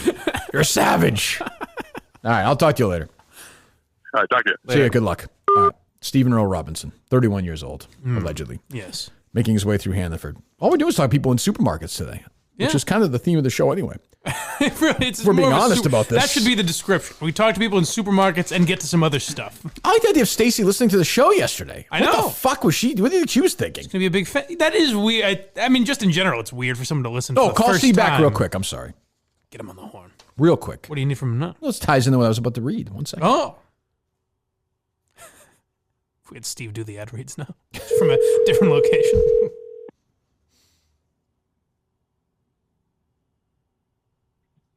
Hey, what's up? One more thing. You're in Hannaford? I am, yes. If that shop, that grocery store, does not carry Smiths, make sure you tell them to get it in. Do you understand me? Oh, good call. I will go right to the cheesemonger and let him know. Thank you I'll very demand much. it. Yes. Take a video of that, please. Thank you. Will do. All right, goodbye. Steve will sometimes text me back in earnestness when I say, get this sound or that sound, or make sure we get this guy. Yep. 10-4. Yes. Sometimes he says, Roger that. Roger that. Yep. I like that. Yeah. I like when he does that. Who'd he learn that military jargon from, though? He's got no one in the family that's ever been in the military. It's a good point. Yeah. Well, not American military anyway. That's right. Somebody made a good point that Steve is like just built for, he's been tortured in this weather for his life. Like this, his life has culminated to this moment. He's probably spent hours naked in the snow getting Right. trained in Russia. Like that's Right. not going to be an Working issue. shirtless, making acoustic treatments. There's going to be no issue. This weather for him is going to be nothing. The idea of driving 5 miles an hour through Portland's a little concerning. Yeah. But I think he's driving through, he probably got off the highway, so he's driving through streets, which I could see could be a mess. Right. But if it's snowing an inch or two an hour in 95, if you go 40, 45 miles an hour, I think you actually be all right. I actually feel better about this than I did before. Well, the good news is high winds I don't like. Two things I don't like before I tell you about Tommy John, which I love. I don't like high winds, and I have to admit, I have some phobias. Mm-hmm. I have some anxiety. I don't like being on planes. I don't mind the turbulence. I just don't like being locked into something. I don't like the idea of this bridge being shaky. Yeah, that seems weird. But Stacey said no problem as long as you're not driving an 18-wheeler. Don't worry about it. Yeah, but Canadians are different, and she's essentially a Canadian. Right. Like I said, my mom grew up in Nova Scotia. She didn't grow up there. She was there until she was 4 or 5 years old. But she would go up every summer to go see her. That's where they'd spend their summers, right in the water in Nova Scotia. It was a great spot. But up there, they don't care about anything. Everybody's laid back. Like somebody has always cut off 2 fingers that year. Bridge Falls, you'll swim. Don't worry about it. Yeah, nothing's going to happen. I remember I would go for these runs, and they'd be like, yeah, go take a right or a left. I'm like, there's like wild animals like running. Like, yeah, no, it's fine. I'll leave you alone. Like, don't worry. Like, cars be whizzing by. Like, oh, yeah, one of our nephews got hit by that car. He died like 3 or 4 years ago. That's a tough road. Yeah, it was a tough day. Well, we're pampered here in this. They're just tough. Area. They are just. I remember my dad saying, "Is like they're just tougher than we are." And it's true. You hear Stacey, she's tough. Yeah, exactly. She's tough with that. Bruce seems a little too tough. Like, that dyed hairs in our faces. Well, Bruce, these redheads. Yeah, he's going gray. That's true. I saw somebody last night on social media say that they have found Stacey.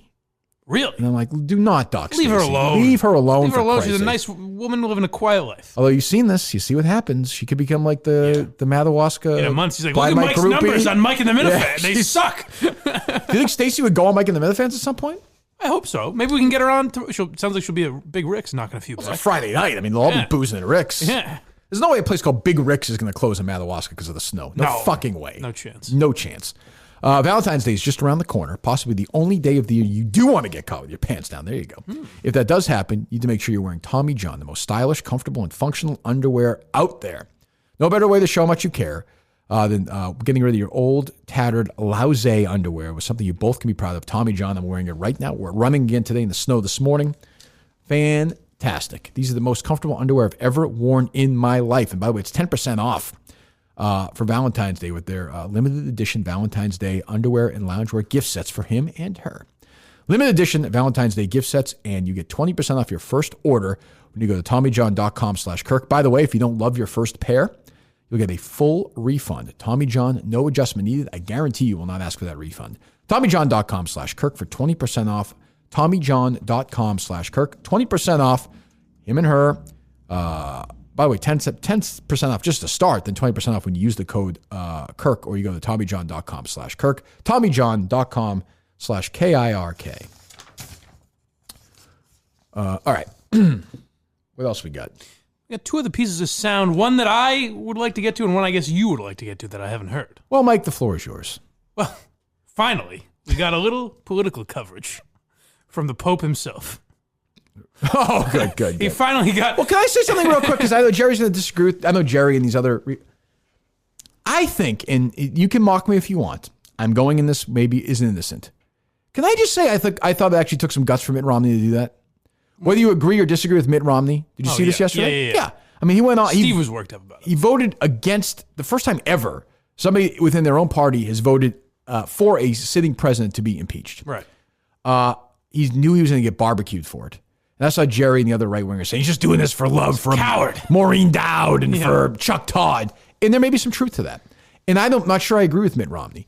But you are committing political suicide by doing this. Yeah, you know what? That's kind of, you disagree with me when I said that about Tulsi. That was kind of my take, is that she's kind of doing what she believes rather than... Well, I disagree with when? With the Hillary thing? With what? When she voted present instead of... Well, she should have voted... She should have voted... But her explanation was... Her heart wasn't present. Her heart was yes or no. But she kind of said my heart was the yes or no. No, which I kind of respected. No, I thought she played the fence there. All right. But that's fine. But I see what you're saying. Yeah. Mitt Romney went on there yesterday, and I have no use for Donald Trump. I don't. I'm amused by him. I should know more than I do about this impeachment thing. I'll admit it. I'm worn out by it because you cannot get the fucking facts. All you get is a left and the right, and you can never read the fucking truth about it. That's kind of what I was saying the other day, is that everything is a tragedy. It's kind of like the way we call everyone a racist now. Yeah, you can't win. So now when you hear this person's a racist, you think, oh, what, they made a joke on Twitter or something? Like now when you hear a Trump controversy, you just assume, oh, it's probably them making a big deal about it. So I saw all these right-wingers yesterday, like, fuck you, get out of the party, you're a fucking loser, you're a coward, fuck off. And I was just thinking, like, during the Clinton impeachment thing, if some Democrat had come up and given that same speech as senator, those Republican people who tweeted that would have been sucking that person off like you wouldn't. What courage. Yeah. It takes so much guts to defy your own party and to do this and to do that, which is what Romney did, whether you agree with him or not.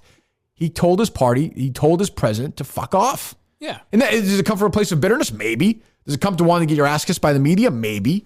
Or does it come from he actually, which I'm not sure I agree with, thinks that Trump abused the law? It looked like a publicity stunt to me, I think. I mean, when was the last time he's been relevant? But to what end? Yeah, but he's not in. not gonna run again, maybe right? he will run again. He's young enough where he could run He's in again his in 4 years. 70s. Is he? I thought Yes. Romney was in his 60s. Is he? No, you could be right. I mean, but doesn't mean he won't run in 4 years. No, He I mean might. you got 80 They all year seem olds. to until they're 85. So think about what you just said, though, Matt. Yeah. So you think he did a political stunt. So 4 years from now, Trump, who has I think a 98% approval rating right now in the Republican Party, he just voted for Trump to be impeached. So you think when he runs again in the Republican primaries in 4 years, that's going to help him? Possibly not. I mean, not at all. Like, he's a senator in Utah, which I've been to Utah. It's not a particularly liberal state. No. Yeah. Like, and you know what? He'll probably win again anyway because he's got a lot of money and he'll win the primary once a Republican's running for. Or, by the way, Trump may turn all his guns. You know that's happening. Mm-hmm. He's going to turn all his guns against Romney. And maybe, and I've read, and maybe there's a back deal thing where Joe Biden has already said, I'm going to name you my Secretary of State. That too. Yeah, honestly, that's probably the most likely. All those things that's are probably the most likely. But even, let's just say that's the case. That's still taking a huge risk that A, Biden will win the nomination, and B, be elected president. Like, that's quite a deal. Yeah. To go and essentially vote a toothless, because he's not going to get impeached. No. It would have been wild if 3 or 4 of them got together and made a secret deal, and Trump was impeached yesterday. It would have been fucking crazy. By the way, Mike Pence would be president.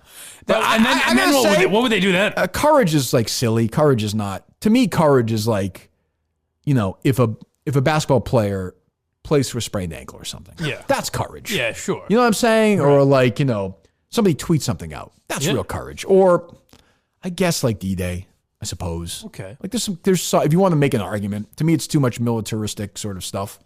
But like the guys who fought in wars, I guess are courageous, I suppose. Okay. I'd go more with the athletes myself. Sure. But courage is a little strong for Romney, but that took some balls. I mean, I don't care. It may have been, he may be wrong, he may have been misguided, but to do that, Mitt Romney is not a chance taker. And he turned his back on the establishment. He's an establishment guy. He said, fuck you, bring it on. You're also kind of discounting the value that Twitter applause has now. Like, people will do stuff but just for the attaboys they get. Okay, but to what practical end does that bring? Well, maybe Mitt Romney's just going to live his life. Like, he's got plenty of money. Maybe he's not going to make another run. But he's been running for office for the last 25 years. Maybe he just likes the idea of liberals liking him. Maybe. That could definitely be it. Yeah. And if that's true, but I still say that took some guts. Yeah, I'm not saying I agree with him. It's definitely not a cowardly move because you're going to get roasted by your Laura side. Ingraham calls on Mitt Romney to resign, says she may consider opposing him in 4.5 years. Resign? He voted what he wanted to vote. Now we're telling people which way to vote?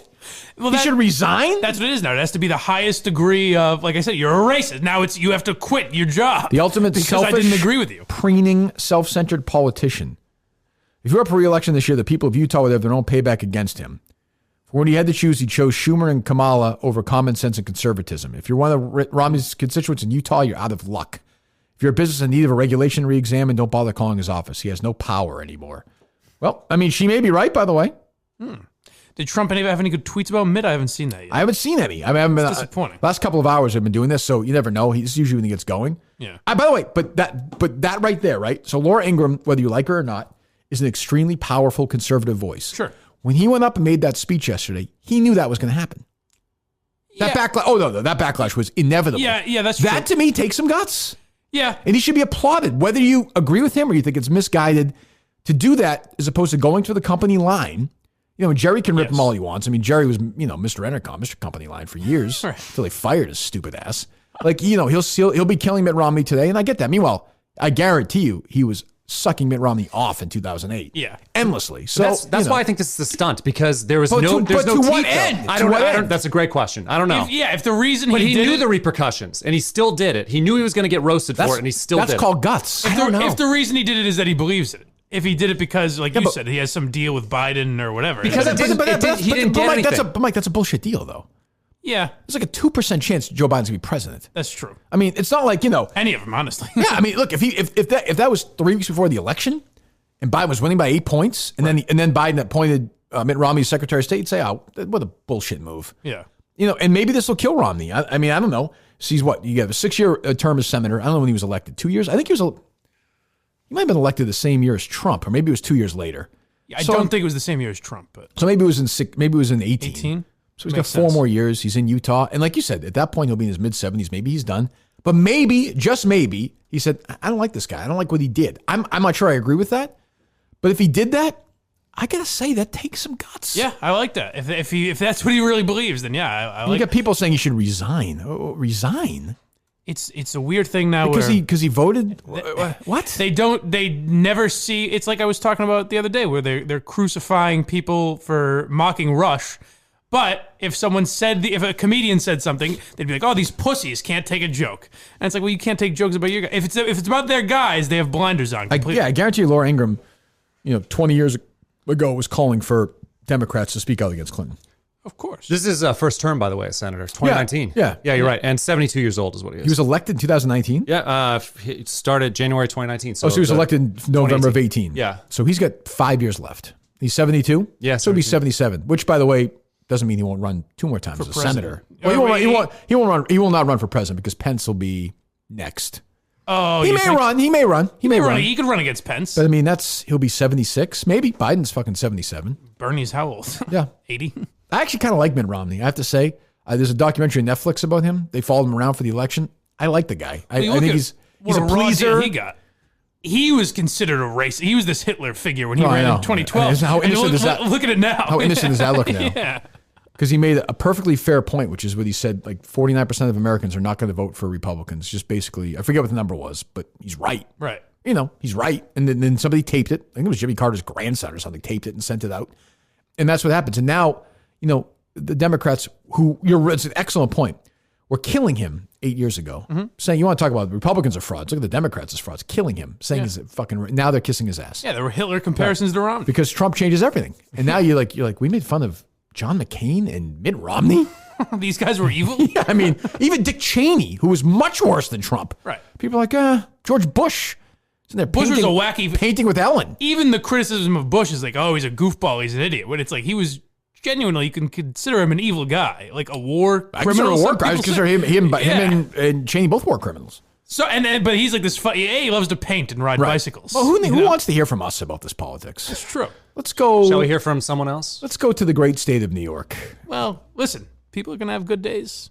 They might have some bad days. Oh, please tell me we did this. If you watch Fox, everything is so pro, Republican. Is that true? Right. I never thought of that. If you watch MSNBC. What is it then, Mike? Pro-Democrat and so pro-left and anti-Trump, and the other thing, and Fox is so pro-Trump. Right. That really, it's you don't know what's going on because life isn't that way. I mean, the bottom line is the president's going to have good days, going to have bad days. When I saw that tweet, I couldn't believe it. It was like they're doing the show. He listens. For the Democratic nomination, going to have good days and bad days. And I've been a media person for 40 years now. And I've been a person who grew up in network television, so I understand it. I understand how network news works. I understand the whole process. I understand what motivates the shows and everything else. Obviously, everything is based on one thing. An ability to get ratings. They are going to go to whatever will get them ratings. We know that. That's the game. And we have never in our lives, not any time since I have watched television, have we ever seen coverage centering on one person like we have seen the last 3.5 years. It's incredible. I have never, it's never varies. He has been the topic of conversation on every one of these shows. It's always how it impacts him. Hold on. How he... Did Francesa just wake up yesterday? I mean, so what do we get from? So Mike promised to talk politics. And he's going to give you some stuff I haven't heard before. Right. Fox is Republican. MSNBC is liberal. Yeah. And Trump gets a lot of attention. He does. Mike he has a way of saying not what everyone's been saying for the last 3 years about Trump. It's what people have said for the last 70 years about politics in general. He's just not right. points. There's no middle ground. There's no middle ground. Trump's gonna have good days, gonna have bad days. Yeah. What are you gonna do? Going to run against him? How it is, but. The fascinating thing is we have not seen anything like this before, and I don't know if it continues with another person. We just heard that, Mike. It's like, when something happens on Friday night, and we'll come in and talk about it Monday morning. Even maybe it's not the biggest story anymore, but it's like, hey, we didn't get a chance to talk about it. Yes. This is like, well, I haven't gotten a chance to talk about Trump for the last 3.5 years, so let me get it on now. Norm, I don't think so. I think this is because it's one person who has so much gotten under the collective skin of America, whether it's you're pro him, and I don't think he's Whether you're lost pro very him? many of his supporters, or negative, and I don't think he's gained any who he didn't have. What the hell is he talking about? It's very insightful, whatever it was. I wish I knew. I only had him pull the Twitter clip. I don't know how long he went on about politics for, but I hope it was the whole show. I hate to say it, stick to sports. It's not for everyone. What the hell is he talking We've about? been waiting for so long for Mike's political take, and there you go. Trump gets a lot of attention. Did you know that? Fox. Do you guys know that? I never really understand that. And I was saying earlier, you can never find out the truth, or whatever. But I also don't want these cable news outlets to be down the middle. Who the hell wants that? I mean, Tucker is somewhat. Nah, he's a Republican. He is certainly a Republican, but like he's the only one I watch because I can kind of get an idea of what the actual story is. But he has his bias. Everyone has their inherent biases. It's a talk show, of course. Yeah. Nobody wants. First of all, it's never been down the middle. Walter Cronkite was a huge liberal. Yes, but did he report news in that way? Yes, Archie Bunker would say forever, put on that commie pinko Cronkite. Okay. He was a liberal. Yeah. And you can adjust news to make things look that way. I think the difference now is there's guys who are obvious and girls that are obvious, whereas maybe they would read the news with a tinge of bias, a guy like Tim, but they were reading the news. Well, I guess, but a guy like Tim Russert worked for Democratic political candidates. Right. I mean, this is not new. Well, and most of them read the same thing. You've seen the internet meme of clips of all these newscasters on top of each other saying the exact same script. Have you seen that? I don't know what you're talking about. What do you mean? You haven't seen clips of videos of newscasters doing the reading same the exact thing over same thing? Yeah. And I know like what you're talking about. a collection of them, you'll see 50 of them reading the same thing. Different markets and different... Yes, there's that too, for sure. But I mean, it's not going to change. But I mean, I don't know. Why am I analyzing Francesa's fucking ramblings? he's just lost his mind, He's the poor great. guy. He is good. And then the best is, I didn't even think to pull this because it's not relevant to the show at all, but then right after that, you get Steve Summers analyzing the Mets. No, that's great. The Mets getting bought, and he's like, it's Wall Street versus Wall Street. And here on Main Street, we're supposed to care. It was like a Seinfeld bit. That's what Seinfeld loves Steve Summers. He used to call in all the time. Yeah. Me here, you there. 6:03 and 30 little seconds to go right along with it. It's amazing he's still going. He's still going. He's the greatest. I can listen to him all day. He's had a great run. So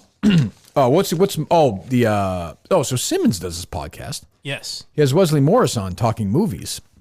And I'll tell you, it's not as bad, but the Ringer, man, they love shaming. Oh my God. Play this cut, would you, man? I think that's the one that lasts. But Charlize Theron, by the way, just to say this, I don't know how she did that. Hold on. I'm sorry, man. Hold on. So talking about all the Oscar nominees and who they'd vote for and who they wouldn't vote for and the year of movies and da-da. And Simmons has on this guy, Wesley Morris from New York Times, and they talk about Charlize's performance here as Megyn Kelly. Go ahead. To say this, I don't know how she did that. I don't know how she gave that performance. I don't know how she did it. You watch it. I mean, the makeup is a part of it, but it's also the voice, obviously. But there's something about Charlize Theron being like maybe one of the very few. Laura Dern is also has this characteristic in her, which is to play the most unlikable people, not in a way that makes you like them, but makes you. Hold on. So. I mean, the only other really, truly unlikable person Charlize has played, she won the Oscar for it, in Monster. She plays serial killer. Mm-hmm. A real-life serial killer, Eileen, I forget her last name. Yeah, but that's not quite the villain that is portrayed in this film. This unlikable, the most unlikable people. So I might understand, I have not seen Bombshell. I might understand that Charlize Theron, Margot Robbie, and Nicole Kidman are the villains of this film. I didn't realize. I hope so. I didn't realize. The hero was Roger Ailes. They were the bad guys. Yeah, John Lithgow is a good guy. I mean, he is dead now. That's true. Let me hear some more. Listen to this. Jesus. People, not in a way that makes you like them, but makes you admire the person playing them for going for all the unpleasant. All right, so stop real quick. So hold on. So a guy like Wesley Morris can watch that movie, and she's a sexual assault victim, and he's like, Megyn Kelly, who fought back, and the Fox News women did fight back, and they put an end to Roger Ailes. Mm-hmm. He looks at it and says, I don't admire Megyn Kelly. I admire Charlize Theron for playing somebody like Megyn Kelly and not making Megyn Kelly likable, but making Charlize likable for being able to play somebody so unlikable. Well, it's like that's the takeaway from it. It's very similar to Gandolfini playing Tony It's Soprano. just unbelievable. It's like, how do you make this horrible villain a likable figure? And Charlize was able to do it. And it keeps going on and on. Here we go. And playing them for going for all the unpleasantness and trusting that there's enough material there to not make the person seem evil, but just to make them seem complex in the way that people are complex. Hold on. But imagine, I know it's evil. It's whataboutism and all that, but imagine if I, on this podcast, said, like, it's that unlikable Rose McGowan. It's amazing they can make her into By the way, I'm fine with whataboutism. I'm fine with it because it's important because you need that. I mean, I love people. Oh, you can't say that. It's a hypothetical. Well, not really, because he just basically called Megyn Kelly evil. Yeah. Evil. An unlikable figure. She's closer to a hero than evil. She is. The Fox News women are heroes. I don't care even if you don't like her, slant they take. In the story of this movie, of course she's the protagonist. Yes, they say. I mean, they brought Roger Ailes down. They brought Fox News down. These idiots, they hate Fox. They should be celebrated, but because she's a Republican, and by the way, she went after Trump. Trump hates her. That's the other thing. Like, I wanted to know what, other than working for Fox News, just strictly working for Fox News, and I assume being a Republican. She said Santa Claus was white. No, she asked if Santa Claus was by white. saying that, she said he was white. Right. Santa Claus is white. Yeah. He's a white guy. That's how he's drawn. Yeah. It's like, that's the way it is. That'd be You like, can draw him however you'd like, but he's most... No, Santa Claus is a white man. Yeah. He's a white man. He identifies male. Oh, does he? Yes, he is. He's a man. All right. Sorry, I'm sorry. If they want, listen, if they want to, find some, when he dies, if they want to replace him with somebody else, that's fine. I always That called would him be good. Cracker Claus growing up. Well, personally. leave it alone. Yeah. All right. But like James Bond is a man. You prefer Honky Claus? I don't prefer anything All right. from you. You idiot. James Bond is a man. Yeah. That's the way it is. They want to change it. They want to bring a different character in. Go for it. But he's a man. Right. But I would like to ask Wesley Morris, why, plain and simple, why is Megyn Kelly evil? Well, I mean, just her views on the world. Okay, like what? All of that's exactly what he would say. He would have nothing because she's actually pretty boring. No, you know what you would say is, I mean, come on. That's what he would say. Yeah. I mean, come on, just come on. He'd be like, you're going to ask me that? I'm like, yes, I'm going to ask you that. Why? What is a Fox News anchor? What has she done wrong? Well, come on. But she left Fox News and she actually fought with President Trump. Oh yeah, that was great. Trump hates her. Yeah, sure. And she was a sexual assault victim. Yeah, I bet. Like she wasn't asking for it. I was surprised he didn't break out the skirt. You could tell Simmons was like, I want to get the fuck away from this. I'm surprised because they want no part of that. And I'm like, you're calling her evil again? Like, you're doing this again? Look what she was wearing. I mean, obviously it's not as bad as Amanda Dobbins. No. But I mean, he's calling her evil. It is weird. And he's like, Megyn Kelly, he saved, thank God Yeah. I gotta see this movie now. I didn't realize she was painted in such a light. I didn't know either. It's freaking unbelievable. Megyn Kelly's in the room. It's a horror film. God. But, that's how What things else run we over got? there. We They'll got never any get sound? in We got trouble. music? I think they matter now. I got some chaps. I don't find it very compelling. Nah, I told him to pull chaps, but it was just a kind was of that? a typical radio. He was just sort of, he was on Home and Home. Radio.com. Was he really? That's Yeah. funny. Oh, that's right. You said that, yeah. But it's I not, don't care about it. it's nothing really. What was he talking Talking about? about the Jaguars or Yeah, something. He was was? filleting Minshew and Why? and whatever. It's just stupid. I don't know. I don't care. It doesn't matter to me. Yeah. What else? Anything else? As far as sound, I think that's it. Although Matt says he has a song that Steve never played. Is that true? Yeah, but I don't know if it's I mean, it's from a while ago. What's it about? It's about Talib. Cool. Nah, I don't want to. I forgot about that. So did I. I don't even want to. That bored me, honestly. That never interested me. I was thinking this the other day that it just popped in my mind randomly, and it comes up every so often that a rap legend called me a closeted gay white supremacist. That's right. And it made no impact on my, no one asked me about it or anything. Like, there's no difference in my life. Nothing. Other than Twitter for that day. Nothing. Yeah. And it's weird. Like, for all I know, I know when we talk about stuff, our people go with people on Twitter. Like, for all I know, there are other shows dumping on us all the time. They just don't have any feedback or fan base or something. Right. No one just reaches out. Or nobody talks about us. I don't know. But it's never, I never seen, I have removed a lot of these accounts from my life on Twitter. Mm-hmm. But for instance, like radio, I never hear anything about radio ever. No. Not a thing. And now that's different. Unless you're being offered jobs. Yeah, it's true. But maybe if I followed everybody, it'd be different. I have no idea. But nobody ever says anything to me. No one says they heard anything. Nobody says anything was interesting. There was no discussion. I follow all of them, and there's nothing. Nothing? There's nothing at all. It's boring. Because there was always, I mean, even before you had a lot to do with it, but even before you, there was always stuff going on at EEI, like weird scandals or Yeah, people it's gone. Maybe people getting in trouble. That's what they wanted, I guess. Yeah, even at 98.5, you had the Roy Halladay thing with Felger, True. shit like that. Like stuff would come up all the time, or there'd be little radio wars. Nothing like that in years. True. But that being, yeah. But now I think it's almost like everyone's like, all right, it's peacetime. Like, this is the situation now. 98.5 in Boston. 98.5 for sports is number one. EEI is a distant number two. And by the way, I saw the ratings for the book the first couple of weeks of the new book. I'm guessing Greg Hill's not been tweeting a lot about the ratings. I haven't heard much. Yeah, I'm just guessing. Okay. Yeah, I'm not seeing a lot of victory laps right Be a now. downward trend now that the Patriots are done. It's weird, yeah. Yeah. But I think, I've said this before. I think EEI was like, we're going to get rid of Kirk. Yeah. We'll see if if Murchison will go away. Okay, he didn't. We're going to get rid of Jerry. We're going to move Greg Hill over, and it's just going to be quiet. Like, we're not going to make as much news. That's true. The ratings won't be as high. That's true. But it'll be quiet. But even so, when I and they're okay with that, which is, that's a business decision. But when I did the EEI podcast, they wouldn't let me talk about anything, so I would have to look at like out of market stuff. And every once in a while, I would find radio beat like there. I remember there was one in Houston where guys were going at each other. Shit like that, you don't even hear about anymore. I think everything's changed. There's no beefs. It's not, I'm not saying it's me. It's not going on around the country. That's crazy. You're symptomatic. You're an example. But I think they're like, why even? What's the point? What's the upside? Yeah. The upside is, of course, content and audience loyalty, ratings and advertising. And some but some advertisers, like some supermarket, Shaw is going to advertise with EEI. They don't even know. Yeah. They're just like, all right, we'll just give them money there. It's some guy who's 58 years old, has been doing the same sales deal with the creepy DEI for 20 years, and they just do it every year. Yeah. They don't need to know the feedback. Well, I mean, there's even, this is why. And that's why, by the way, that's why the industry's dying. But that's okay. That, and you look at Joe Rogan, like your example of, why didn't some radio station, syndicate Joe Rogan, just put him on at night or whatever? Mm-hmm. Because he talks about, you don't even think about it because that podcast is so laid back and not that controversial or anything. But if you put it on radio, all of a sudden, they're talking about trans issues. Well, I mean, they're fat shaming, or even the drugs. So Rogan had the segment the other day talking about the Bernie Sanders stuff, and he talked about the trans issue with the with the fighter, right? And he said, I didn't disagree with anything he said.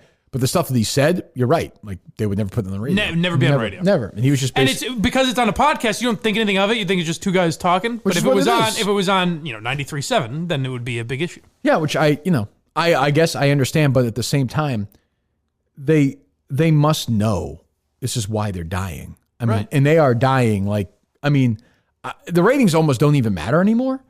It's the amount of people listening. They are fleeing. Every quarter, you get the numbers. And people are fleeing. I was talking to somebody yesterday. I forget. He's in his 30s, maybe. Yeah, he's about 40. He's like, I don't listen to the radio anymore. He's like, it's nothing to do with me. He listens to the podcast, but he's like, I just don't. It never crosses my mind to listen to the radio. Yeah. And I said, I actually literally, I know you listen once in a while to sports talk. I literally never listen to the radio anymore. I'll put on Greg Hill at the beginning, like yesterday, just to see what they're saying or whatever in the movie, just for 2 seconds. But the idea, when I get back in the car after the show, I'll listen to a podcast, or I'll watch something on YouTube, or I'll listen Whereas to... that's all I used to listen to was that. What? All day. 98.5 or EI. Right. And I don't know, I just feel like it's changed so much. Completely. And maybe I'm saying it because I'm in this particular business now, but... Yeah, but I don't think you are. I mean... I would never... The idea now that I'd be like, hey, it's, it's noontime. Let me go listen to the noon 80s hour on, say... I'll just pick, Mike, you know what I'll do? What's that? I'll pick a random FM station in Boston. Oh, all right. Let's just say 105.7 FM. Okay. I'll just pick that station randomly. Oh, okay. All right. And say, here's the 80s power hour. Right. Like, who the fuck is going to listen to that? Right. But maybe people do. I don't know. Would you ever be a part of something like that? I would love to do an 80s power hour. Are you Okay, crazy? good. Yeah. That'd be interesting. Sure. But they must look at the Barstool sale. Here's the problem. They don't look at that. No, you're wrong. They don't look at it. No, they do. Here's the problem: is they'll look at the Barstool sale and say, "Oh, all right, maybe we'll start doing some of these." But they do it in such a lack of creative. Well, it's interesting. They had any creative bone in their body. They have none. Well, I've seen Kevin's been doing a lot of interacting with FAN in the last day or two. Have you noticed that? I've not. He went in the studio. He was on Boomer interacting back and forth. And I'm like, oh, that's not the worst. Smart. Now that being said. And I don't want this to happen because I think he enjoys it and I hope he gets to do more of it. It won't be long before he tweets something that somebody that fan's like, oh, we can't have this guy on anymore. Right. Like EI did with Dave. That's the problem. So that'll happen. So when I was doing my podcast for EI, I got a lot of this, and the examples they used were when Jerry Thornton was at EEI and Rear Admiral. They're like, for whatever reason, when these Barstool guys come over, we don't get their buzz, but we're gonna try it with you. And they put they took a picture of my face off my Facebook and made it the logo, and we're like, Blind Mike has a podcast, and I was like, no one's gonna give a shit about that. Promote the content. Like if I say something controversial, promote that. Or if Rear Admiral writes Jerry something, and Rear aren't particularly controversial either. Well, that too. But even like Rear Admiral would have his audience if it was promoted correctly. No one knew he was on that fucking site because they think if they just put your face on the website, people are gonna be like, "Oh shit." Well, here's the truth: if EEI had put together a podcast and done only the EEI and said, "Hey, Rear, you can pick 2 guys to do a podcast with," say 6-7 years ago, and he said, "Oh, I know Ryan Whitney and I know this guy Paul. Yeah, we'll do a hockey podcast." Oh, great! Nobody would have ever found it. Right? It wouldn't. Spin Chicklets would not have existed. It could have been. It could have been just as good. By the way, they wouldn't have allowed that to happen. They'd have been like, geez, why don't you do whatever, make it completely different. But they don't know how to market stuff. And we've seen it. That's what I mean. Yeah. They think saying, hey, remember this intern from Barstool? Remember the hockey writer from Barstool? And they think people are just going to click on it, where it's not, there's no vision in I the was market. literally nobody. I just showed up and I was good. So people started listening. That has not happened. That's the other thing is radio has no talent anymore. Right. No new young talent. Like who the hell, I don't know. Who's the closest thing to Howard Stern on radio right now? There isn't one. Not even close. There's not. There's not one. Not even, who's the biggest national radio figure? Some like Bobby Bones or somebody, right? Bobby, like a morning. Bobby Bones would be the biggest morning radio. He's guy. fucking awful. Yeah. I mean, it's just changed. It's gotten safer. Or Steve Harvey. I guess he's right. Yeah. So I was just say is like you want to get rid of everybody interesting in radio. That's fine. You know what? Charlemagne would be the biggest. And he's all right. Yeah, but I mean, he's not. I like his interviews. You know what I mean? Though. Yeah. Nobody's. He's no Howard Stern. But this way, not a single person's ever tweeted me about him, and he wrote a song about me once. Right. So it's never happened. So when you get rid of all the interesting people and all the controversy, you wind up with Mike Greenberg, and that's okay if that's a deal you want to make. But you have to understand, you're gonna, nobody's driving through a blizzard to go see Mike Greenberg do a show. Yeah, it's just dying. Nobody's going to. There's no parody songs about him. There's no Discord. There's no conversation. There's no. What we've created is because A, we're good, and B, we understand how it works, and we appreciate a good audience. It's not. I mean, Matt could speak maybe better than we can because he's outside of it. He's part of it. Absolutely. I think the worst offense as a content creator, as a personality, is to be boring. But they're getting pull from advertisers who want boring. So it's not even. It's true. That's true. But it's not even that. It's more like the salespeople and the management I've dealt with so many times, they're almost more proactive. We're like, hey, the advertisers aren't going to like this. Mm-hmm. The advertisers don't even usually say that much, but it's more like, merchants are sort of an outlier, but they're like, well, someone's going to call and we're going to take an do that uncomfortable today. phone call, Like it's not. Why don't you get away from that and do something else? Or they'll just lie. Like, yeah, we're getting calls from advertisers. Yeah. Oh, great. Well, let me talk to them. Oh, then don't worry about it. It also comes from laziness, where it's always said that radio is full of C and D students, but I don't even use that because I was a C student. No, but that's more of it. But I love radio, right. Where it's a lot of people who think like, oh, well, I can just get into radio. Like communications is either people who really want to do communications or people who want easy subjects. And a lot of times people with jobs just wanted to take easy classes. And then when you get into radio, you kind of kick your heels up and say, well, people are going to listen to the radio. I don't even know how. But that's not the case anymore. The market's really bearing this out, though, because people aren't listening to radio anymore. They are going to podcasts where they get better content. I'm telling you, it's down. I mean, the total listening audience in Boston is down like 30% in the last year and a half. I mean, the total audience. Yeah. Just gone. And just every day, remember, every day a 54-year-old dies out, right? Yeah. Leaves. So then they're replaced by, can you imagine it's 25 to 54 is the audience we used to go for. What fucking 26-year-old is listening to the radio? Yeah. I mean, what 32-year-old is listening? And you know what? Boston's the perfect example because there are options. Barstool is huge in Boston. Yeah. You're huge in Boston. And then Boston's a big comedy scene, so they listen to a lot of comedy podcasts. Yeah. Like maybe in, Kansas, there might not be a ton of options that you're aware of. I mean, an hour ago, we just talked to Stacey, who listens to Spotify. Yeah, She's in Madawaska. Yeah. I mean, that to me is like it's over now, and we got out in time. I always think of like a kid getting out of college now who has a communications degree wants to get in the radio. Like, what the fuck are you gonna do? I would always feel bad. So like people I was on the street team with and everything would ask me like, how did you start at Barstool, or how did you start in with Kirk, or how did you get on the air? And I was like, there's there's no way I could describe it to you because I'm a complete outlier. Like I said, hey, I'm blind and you can make fun of me. So I started getting opportunities that most people wouldn't really have. But I've also 90... Because EI's never going to let some kid on the street team on the air. You know what I mean? No, for sure. Even if they're talented. But like 99% of these people aren't talented either. They just radio because they think they're supposed to be radio. Yeah. You know, they want to talk. Yeah, and it's kind of like they particularly don't want to be interesting and they want to just talk about boring sports and they don't understand they're never going to go anywhere. Which, hey, listen, good luck, but I mean, Jesus. So I don't know. Long way of saying radio is dead. Yes. Completely dead, and that's why I'm not going back. Unless you're listening to the Mike's On app. Well, it's different. Then they've got got edgy political talk and those guys got out just in time. Jesus. Valentine's Day once again right around the corner. Finding the right gift can be stressful. Movement Watches has done all the hard work for you. Best-selling watches, jewelry, eyewear styles to the perfect Valentine's Day gift box sets for him and her. You have 15% off today with free shipping and free returns. You go to mvmt.com/Kirk and you get that prepackaged deal with a sleek gift box with a watch and jewelry combo box or upgrade to a deluxe watch that features a deluxe box, I should say. It features a watch, bracelet, and pair of glasses. All in one and done gift making, and it is made easy for you. Every day, you can wear it every day. This clean, timeless watch. And for every watch order, you also get a free extra watch strap and free gift box already packaged together for you. 15% off today with free shipping and free returns by going to mvmt.com/Kirk. Enjoy your free extra watch strap and free gift box with every watch order. mvmt.com/Kirk. mvmt.com/Kirk for your most stress-free Valentine's Day gifting yet. Once again, you go to mvmt.com/Kirk. You get 15% off today with free shipping and free returns by going to mvmt.com/Kirk. Do it today. Any new songs you're working on now, Matt, or no?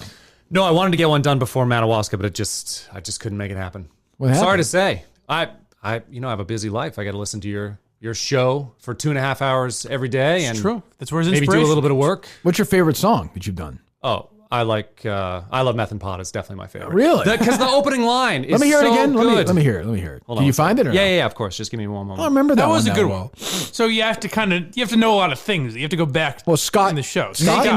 Making preemie babies out on the Cape. My family says that I'm a child of rape. That is like my best line. A weird fixation. Really on that. enjoys that. Particular. All right, Do you hold need on. to hear the song at this point now? He just gave us the No, that's it. favorite That's line. all. No, but there's plenty in there though. Hold on one second. Oh, sure. I mean, This is the guy. Matt is the guy that like reached out to me a while ago, and he's like, I wrote songs for a living or whatever he said, and then he goes, but I had writer's block, and I couldn't write anything until That's right. until your show. Oh, we All of a saved you. We sudden- brought you back. Yeah, I was working on a new album, and I was just when you try to force it. I was at that point where I was trying to force it, and you can't make good You material. wrote songs that for a way. living? No, I threw that. I don't know if he said that or not. But Are you in the band? My wife and I play together. Yeah. You have a group name or no? North to Port. Yeah. North to Port. Yep. T-O or the number 2? Of course, T.O. I don't know. We're not a fucking What is 80s what is the R&B act. What is the point of North to Port? What does that mean? Ports. It's a little Portsmouth and the ocean and sort of the direction. Do you guys do all like that like stuff. Also- nautical songs or No, but my wife is from Brazil too, so she came north. Did you meet her from California. from a magazine or? Oh, okay. California. It wasn't like a mail order thing. She could be from a magazine. She's actually smoking. born in Brazil? Yeah, she's a Brazilian woman. Oh, do you have kids? Smoke. No kids. That's good. How old is she? She's a few years older than me. I'm not gonna say. How old are you? 41. Why'd you pause? I'm 45. What's I don't know. How old is she? 45. She's my age. Yeah. Oh, you met her in California. Yep. We were both in the Bay Area at the same time. Okay. Yep. What's her name? Barbara. Really? Yeah. It's a Brazilian name? They say I don't want to. Well, I'll pronounce it so you can make fun of me, but it's like Barbara is how you would say it. That's how you say it. Yeah, to there's her? like an H in the. No, I call her Barbara. She prefers that. Yeah. Okay. Is her She's like- family all in Brazil? Yep. How often do you go there? I don't go. You've never been? No. Why not? I don't fly. It'd be great if You're we was afraid like, to fly? I hate flying. It'd be You're great if he was like, afraid they to fly or don't, you they don't hate know flying? about me. I hate flying and I'm afraid of it. What are you afraid of? It crashing and we die. The odds are not high. I know. There's a far, far, far greater likelihood you're going to die tomorrow. This is a psychological issue. I understand how fear works. Have you ever talked about this? Because I've talked about this with my doctors. A ton, yeah. What do they say? Well, I've done like therapy and stuff for it. I've thought about drugs, but I'm not a big fan of that type of drugs either. So so if you have to go somewhere, you drive? Fuck it. Yeah, I drive. No matter where you have to go. Yeah. You want to go to this thing in Iowa? I'm there. I don't want to go with you. But you're going to drive to I'll drive you. But he'll be there. Well, I've driven cross country many times. 3 times me. I've done it 7 times. You're older. 4 years. I mean, I feel like, Got a lot of driving done those years. I'm one of the great drivers of all time. I'll put my driving up against anybody. Like, I will handle this, Madawaska. It's not even be an issue for me. No, it's not an issue for me either. I'm I'll one of the drive. greatest bad weather drivers in history. I've done 3 14-hour days in a row in the car. I've done that. It's an easy cross country. What are you talking about? No, you haven't. Yes, I have. I've driven cross country in 3 days. 3 days? Yes. Call Matt Quinn right now. I don't have Matt Quinn's. Get Matt I'll give it to Quinn me. on the 781. Hold on one second. Hold on. I was with him. We delete did this it. later. We did it together. 781. He's working right now, but I can't have you challenge me like this. This is Matt and I went cross country after 9/11. That's why I'm here, to challenge you. Hello. Hey, you working right now? Yes. Can I talk to you for 1 minute or no? You're on the air. Oh, great. What's up? You're not going to get free. So, is your debut, right? What's that? It is. I believe so. All right, real quick. So, my producer Steve Robinson's out for the day. We have a fill-in guy, also named Matt. And he just it's going really well. We're calling you. Just give you an idea how well it's going. So he bragged that he drove 14 hours 3 days in a row, and I laughed at him. And he's like, "You've never done anything close to that. Can you please quickly just tell him how stupid that statement is?" That is very stupid. That's a good day. I mean, yeah, 14 hours. we drove after 9/11. Matt and I drove. It was the Tuesday after, right? The day after, or no? Yep. It was a Wednesday. That was Wednesday. Wednesday. I picked you up in LA at your buddy's house in the middle of the day. And then we drove through that night, all through the night, stopped in Effingham, Illinois for about 7 hours. We had our, what pizza do we have there? Little Caesars? Little Caesars. We had Little Caesars. Thank you. Got up early the next day, drove all the way through that day into the night. And I dropped you off on the South Shore. Well, let me just ask you, did you guys switch off drive, or was that just one person driving it straight? You just let me know. We switched off. Oh, okay. Yeah, I did it myself. I've done that by myself too. 14-hour days, 3 days in a row? Matt, 14-hour day driving cross country by yourself is nothing. That's literally nothing. You guys are just bragging how you switched off, though. This is not apples to apples. But I also did it by myself a million. So did Matt. He lived in LA too. We did it. Who are you going to call to prove that? Him. He's done it by himself too.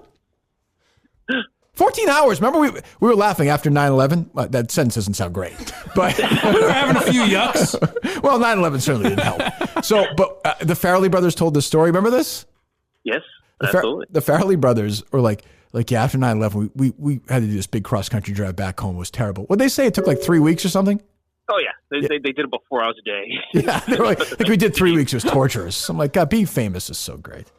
I don't know. But I mean, that's that. So, but Matt, you will agree with me then. You can back me up. Fine. Okay. I'm glad we settled this very Well, important maybe argument. we'll tell. We have some funny stories from that travel, which we'll tell some other time. But that's fine. All right. I'll talk to you later. Go back to work. See you. I'll talk to you. Matt sounds a little like David Cross, his voice. He is David Cross. A little nasally. Yes. Well, he's working. Some of us, have actual real jobs. Right. 14-hour day means you got on the road at 6 and you're done at 8 at night. That's nothing. I thought it was something until just now. Oh, my God. But I'm so glad you were here to tell me otherwise. So Matt and I drove. That was September 12th, 2001. I had to get back for a wedding on the East Coast that weekend. Wow. So, and there were no flights, which was crazy because you're driving across the country and the sky is empty. It's so weird. So we drive. I pick him up at his buddy's house at like noon that day, 1 o'clock that day. We're driving. We're making an awesome time. And we stopped for dinner in Effingham. No, we stopped overnight in Effingham, Illinois. That night we stopped somewhere in Arizona. Shit, Matt, we're Flagstaff, Arizona. Okay. We just stopped at the Subway to get something real quick, right?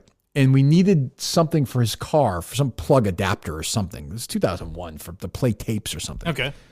And so we stop, and it's this young girl working there, and another guy, a teenage boy working there.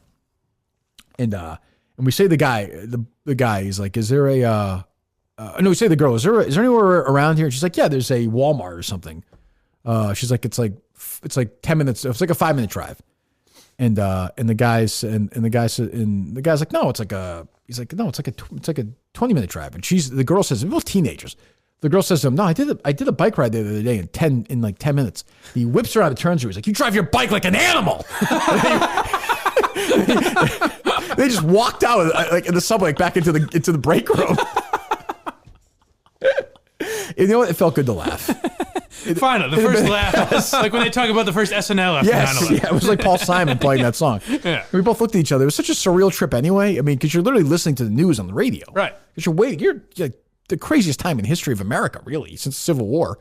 And you're driving back, and we had some fucking bizarre things happen on that trip. Tell me if you think this is strange. Sometimes I go back and listen to Howard Stern or Opie and Anthony or different radio shows from Stern did a September good show 11th, that day. 2001. Yeah. I listened to Stern one a few times. Yeah. He did. They stayed there. And it's funny to hear what they're talking about. Like, so when the first plane hits, they're still talking about like Pamela Anderson or something. Yeah.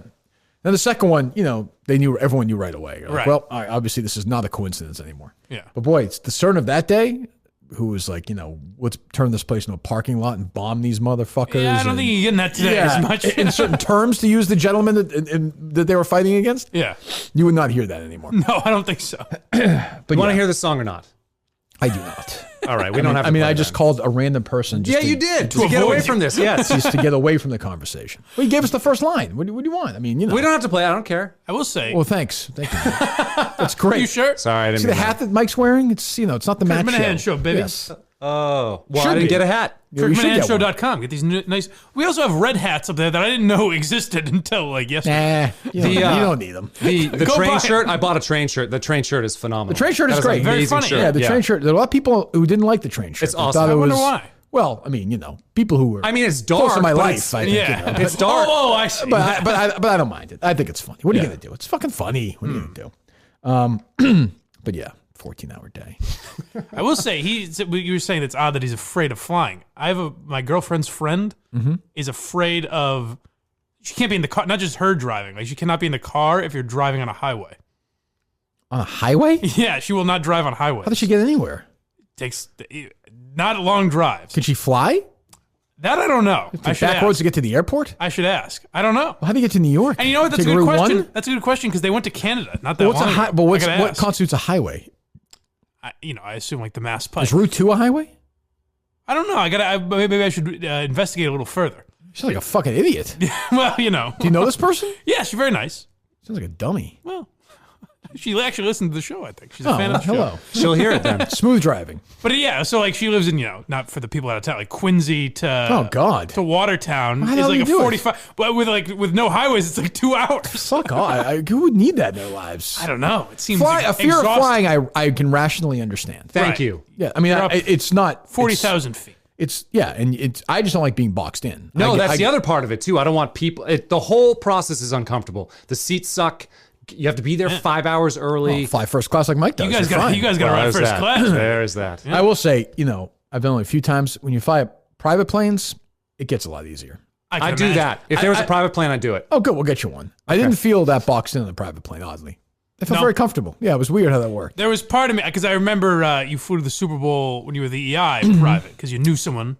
And there was part of me that I never wanted to say it, but I was like, man, that'd be nice. You never know. I still talk to those people.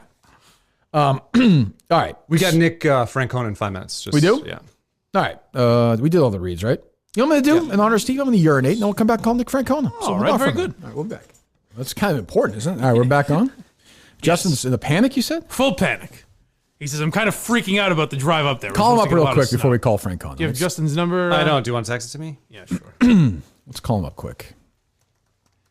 I talked to Nick Francona here in a minute too. I find that could be pretty interesting guest potentially. I think. Yes, I hope. I think so. We're gonna ask him about Tito, I assume. Yes, we can talk baseball with him. All right, Go around the league. Do you want to just cut it out, Matt? This number you can leave. Okay. 774. And this is what it should be. It should be tough. Yeah. Life is tough. Hi, it's Justin, please.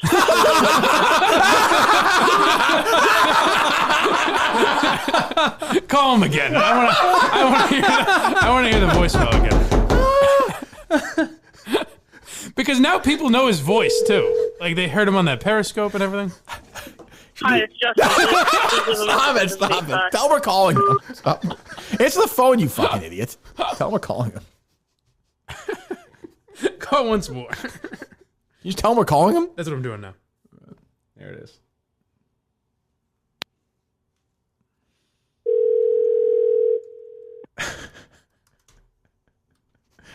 Hi, it's Justin. Fuck. Stop it. Well, I told him. Did you tell him? Yeah, I said that's us. All right, tell him we'll call him in 15 minutes. We'll call Francona now. Okay. All right, tell him we'll call him in 15 minutes. All right, very good. We should have Justin do his. Is there any way there's tape of that voice listing his favorite celebrities like 8 years ago? I hope so. For a deaf man? Probably the same list, isn't it? All right, let's call Francona now. You got it. This is Nick Francona, who's. Oh, we'll get his role in this whole thing. I'm just curious. I don't know. I'm surprised he's going to speak to us. He first said he couldn't last night, then said he could. Maybe someone's trying to silence him. You can do the Steve thing if you want, Matt, if it makes you feel good. Oh. Kind of an honor. Hello? Hi, is this Nick? This is Matt from the Kirk Minahan Show. You're allowed to tape with Kirk Minahan. Hi, Matt. How are you? I'm good. Nick, it's Kirk Minahan. How are you? Hi, Kirk. How are you? Good. You ready to go? I am. All right. So, so we've been talking about this story, the Dodgers stuff with the trade happening yesterday, and it's you're rolling it to me is straight. It seems like to me, and I don't know, you were kind of trying to do the right thing here and got pushed aside. Am I misinterpreting it or no? No, I think that's. I mean, I would like to think I tried to do the right thing. One of the things that was very disturbing to me looking back on it was I had a bad feeling as this was all going down in real time, and it certainly didn't feel like it was being handled above board, and it was only like years after the fact that it turned out I didn't know the half of it. What didn't? So, I mean, we talked about it yesterday. We talked about the star of the show. We've been doing a bunch of other stuff since. So basically, the stuff happens with the Dodgers players. One of them is the guy, Verdugo, who just got traded to the Red Sox. And it seems to me, reading it, that Gabe Kapler essentially tried to sweep it under the rug, set up this weird dinner. It just, I mean, I don't know. Walk me through what I'm missing here. Yeah, so I think, then on the macro level, yeah, I think the story is more about the aftermath and the handling of it, and I think part of that is because we don't really have a good idea what happened at the time because there was an effort not to know what happened in the hotel room.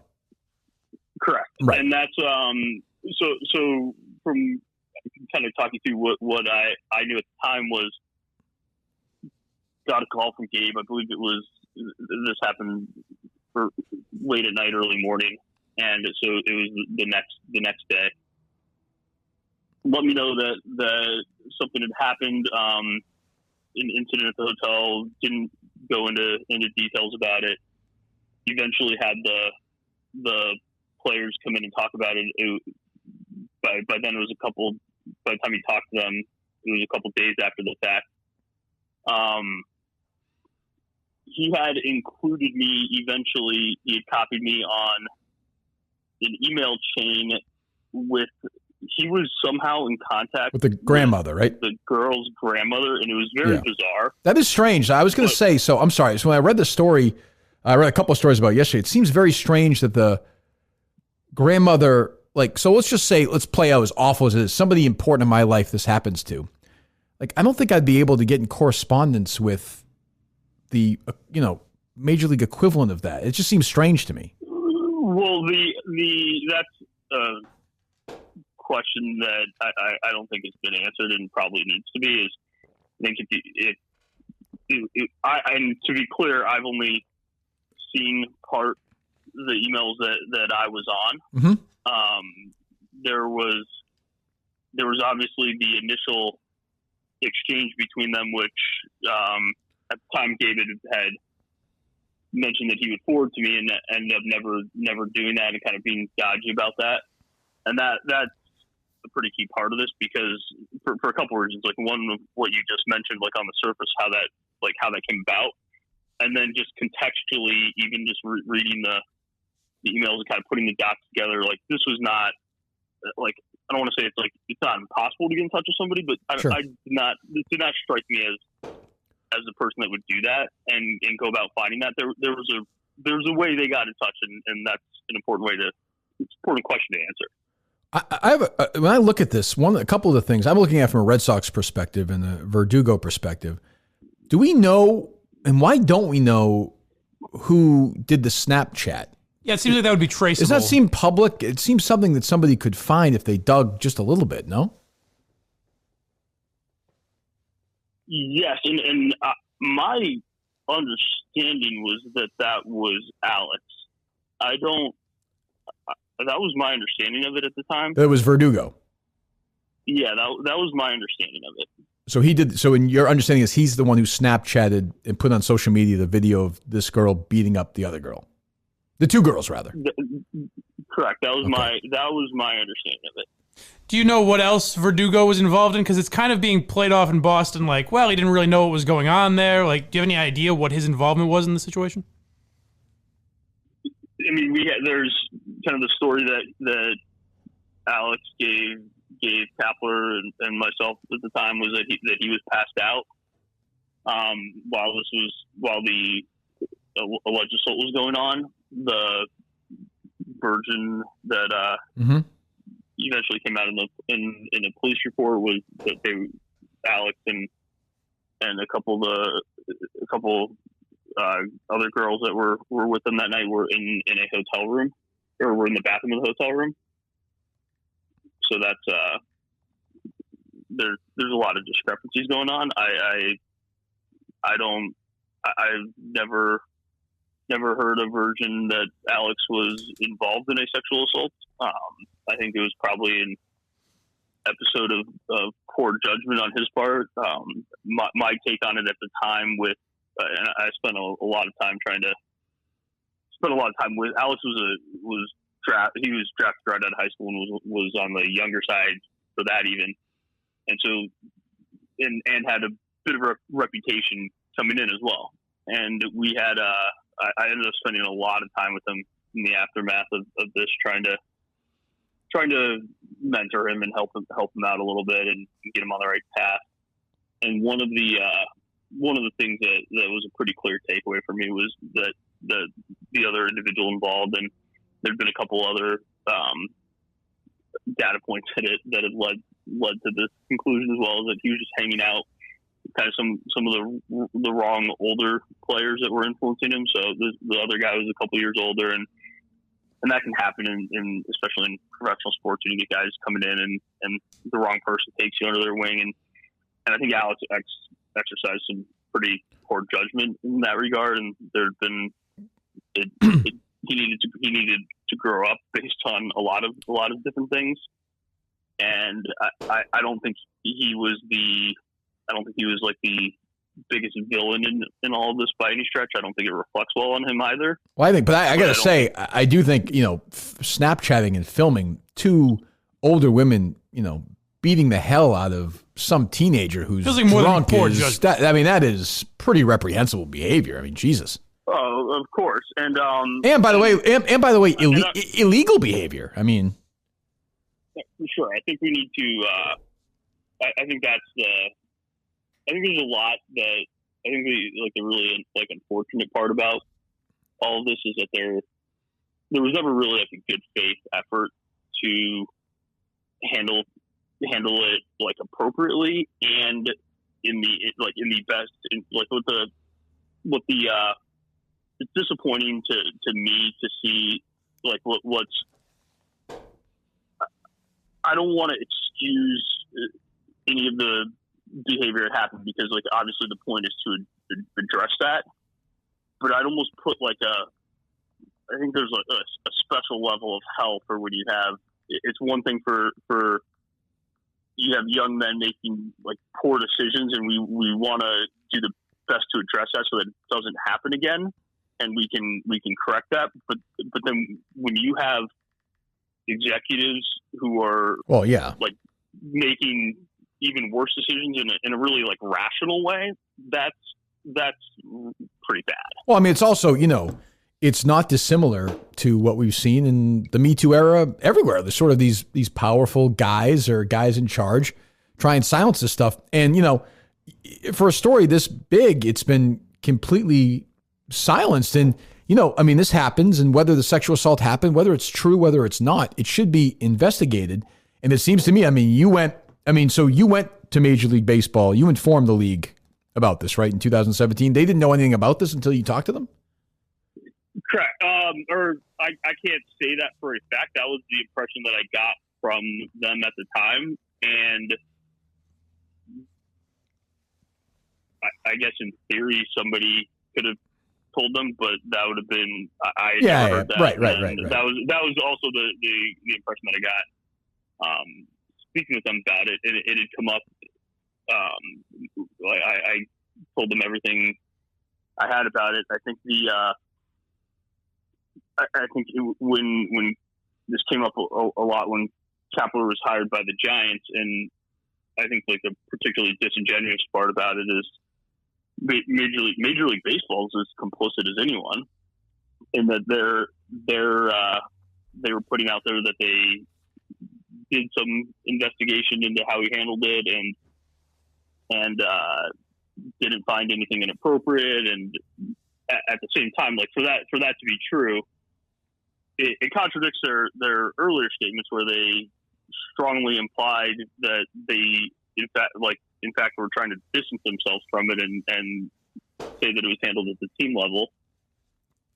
Well, and on top of that, like somebody put your name on it and answer the questions, like instead of like putting like anonymous sources out there. Like, and what's sad is like what's like really disappointing in all of this is like this is clearly it's clearly an issue across society. It's not just an issue in baseball.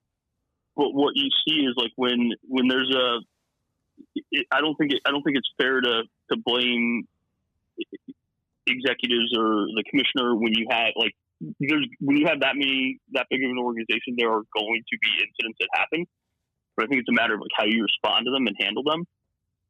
And this is a pretty consistent pattern right now, and it's hard to, when their response, at one point they released like directly contradictory responses, and it's pretty clear like the problem is that people know about it, not that it happened.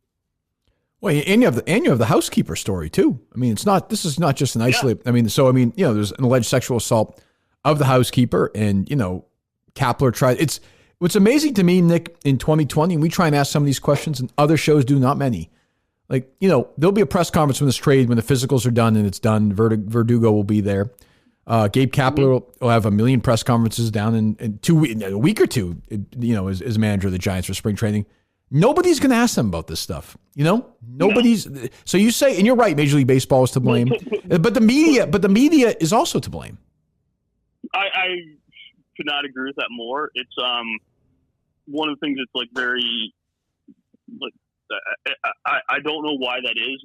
I think it's something that's very frustrating to me. I think I was a little naive about that myself, kind of going through the stuff that I did with Kapler and Major League Baseball, and my feeling towards all of it at going into it was that if this is like I tried to handle things the best I could privately with them, and then at a certain point there's some issues that are red lines that you're going to go to ground on, and there were certain things that I said, like I love working in baseball. I think I'm pretty good at this. This is a dream job that I want to make a career out of. But at the end of the day, like if it comes down to it, like I'm willing to lose that. But the one thing that you want to do is just tell the truth. I feel like that's like an effective recourse in and of itself. And that just doesn't seem to matter in this environment. And I think this is certainly not the only case where that happens. It's a problem across the sport. I think there's many manifestations of that. Some more benign than others, but just think about how, like, I'll give you like a totally different example of it. With all this cheating stuff coming out, how I would almost guarantee you that there are beat writers that know that there are stuff going on. No question. No question. I know. I absolutely sitting on that. I said this on my show last week, I think, when the story broke. if you gave, forget sitting on it, if you gave some of these writers the story cold, some of them would say, nope, I don't want to deal with it. And that's why I give Evan Drellick, that's why those guys from Athletic, I give them credit. They went and they wrote it. I put it in almost the exact same terms. I said, if you prepackaged a story with those and said you can win a Pulitzer. Nope, 98% of them would say no. And a lot of them will acknowledge that privately as well. Well, no question. Have you ever heard other stories similar to this that just are not, that maybe you don't have as much knowledge of, but that are getting swept under the rug by baseball? A couple, not ones that I knew firsthand, but yes. And the part that I think is you guys will understand, but I think that's like tough for the public to understand sometimes, is that if you think about the especially the dynamic involving minor league players, like think about like when it comes to PEDs or anything like that, like these players have like no recourse. They have no like real like rights vis-a-vis the commissioner's office, and they can essentially do whatever they want to these guys because they don't have the union representing them. And that really speaks to like how bad the dynamic is when like in every single case, like they're getting like punished a lot more harshly, like investigated a lot more harshly with not a lot of like representation or means to address it on their end. And so when that doesn't happen, I think it raises even more questions. Yeah, and what I was going to ask you too is because I have a battle with the Boston Globe. I've had a battle with the Boston Globe for a long time. Does your dad hate the Boston Globe as much as I do? He must hate the Boston Globe, right? In what sense? That smear story they wrote about him after he was removed, after he left as manager. Yeah, I think there's that's a tough one. I think I think that's obviously like a pattern that happens here. Yes. There's I don't think Boston's necessarily alone in doing that, but there's I mean I don't want to speak for him, but I do think that there's when that kind of thing happens, at least the way I think about it, like I don't necessarily blame a reporter for doing that kind of thing. Like they report information. I think Bob Holler's a well-respected reporter, and I don't necessarily begrudge him by any stretch for reporting information that he has. I think the way the genesis of that is more the issue in the first place. And I think that's where, like, I think just in terms of, like, there's a reason that stuff comes about, and, like, the motivations, I think, on the part of the people behind that were pretty clear. And it's a shame that you can't just make a decision and go for it and try to own it and have to try to justify it in that way. And you've seen that quite a bit from some people here. Are you blackballed from Major League Baseball? Oh, yeah. Completely black. Like there's just you couldn't get it. I mean, I don't know would you want to get a job in the Indians organization, for example, or not? No, I wouldn't want to do that. I was when I went to work in baseball, I was I knew that. I mean, I don't think I need to tell you guys this. There's a long history of nepotism in baseball. Yeah.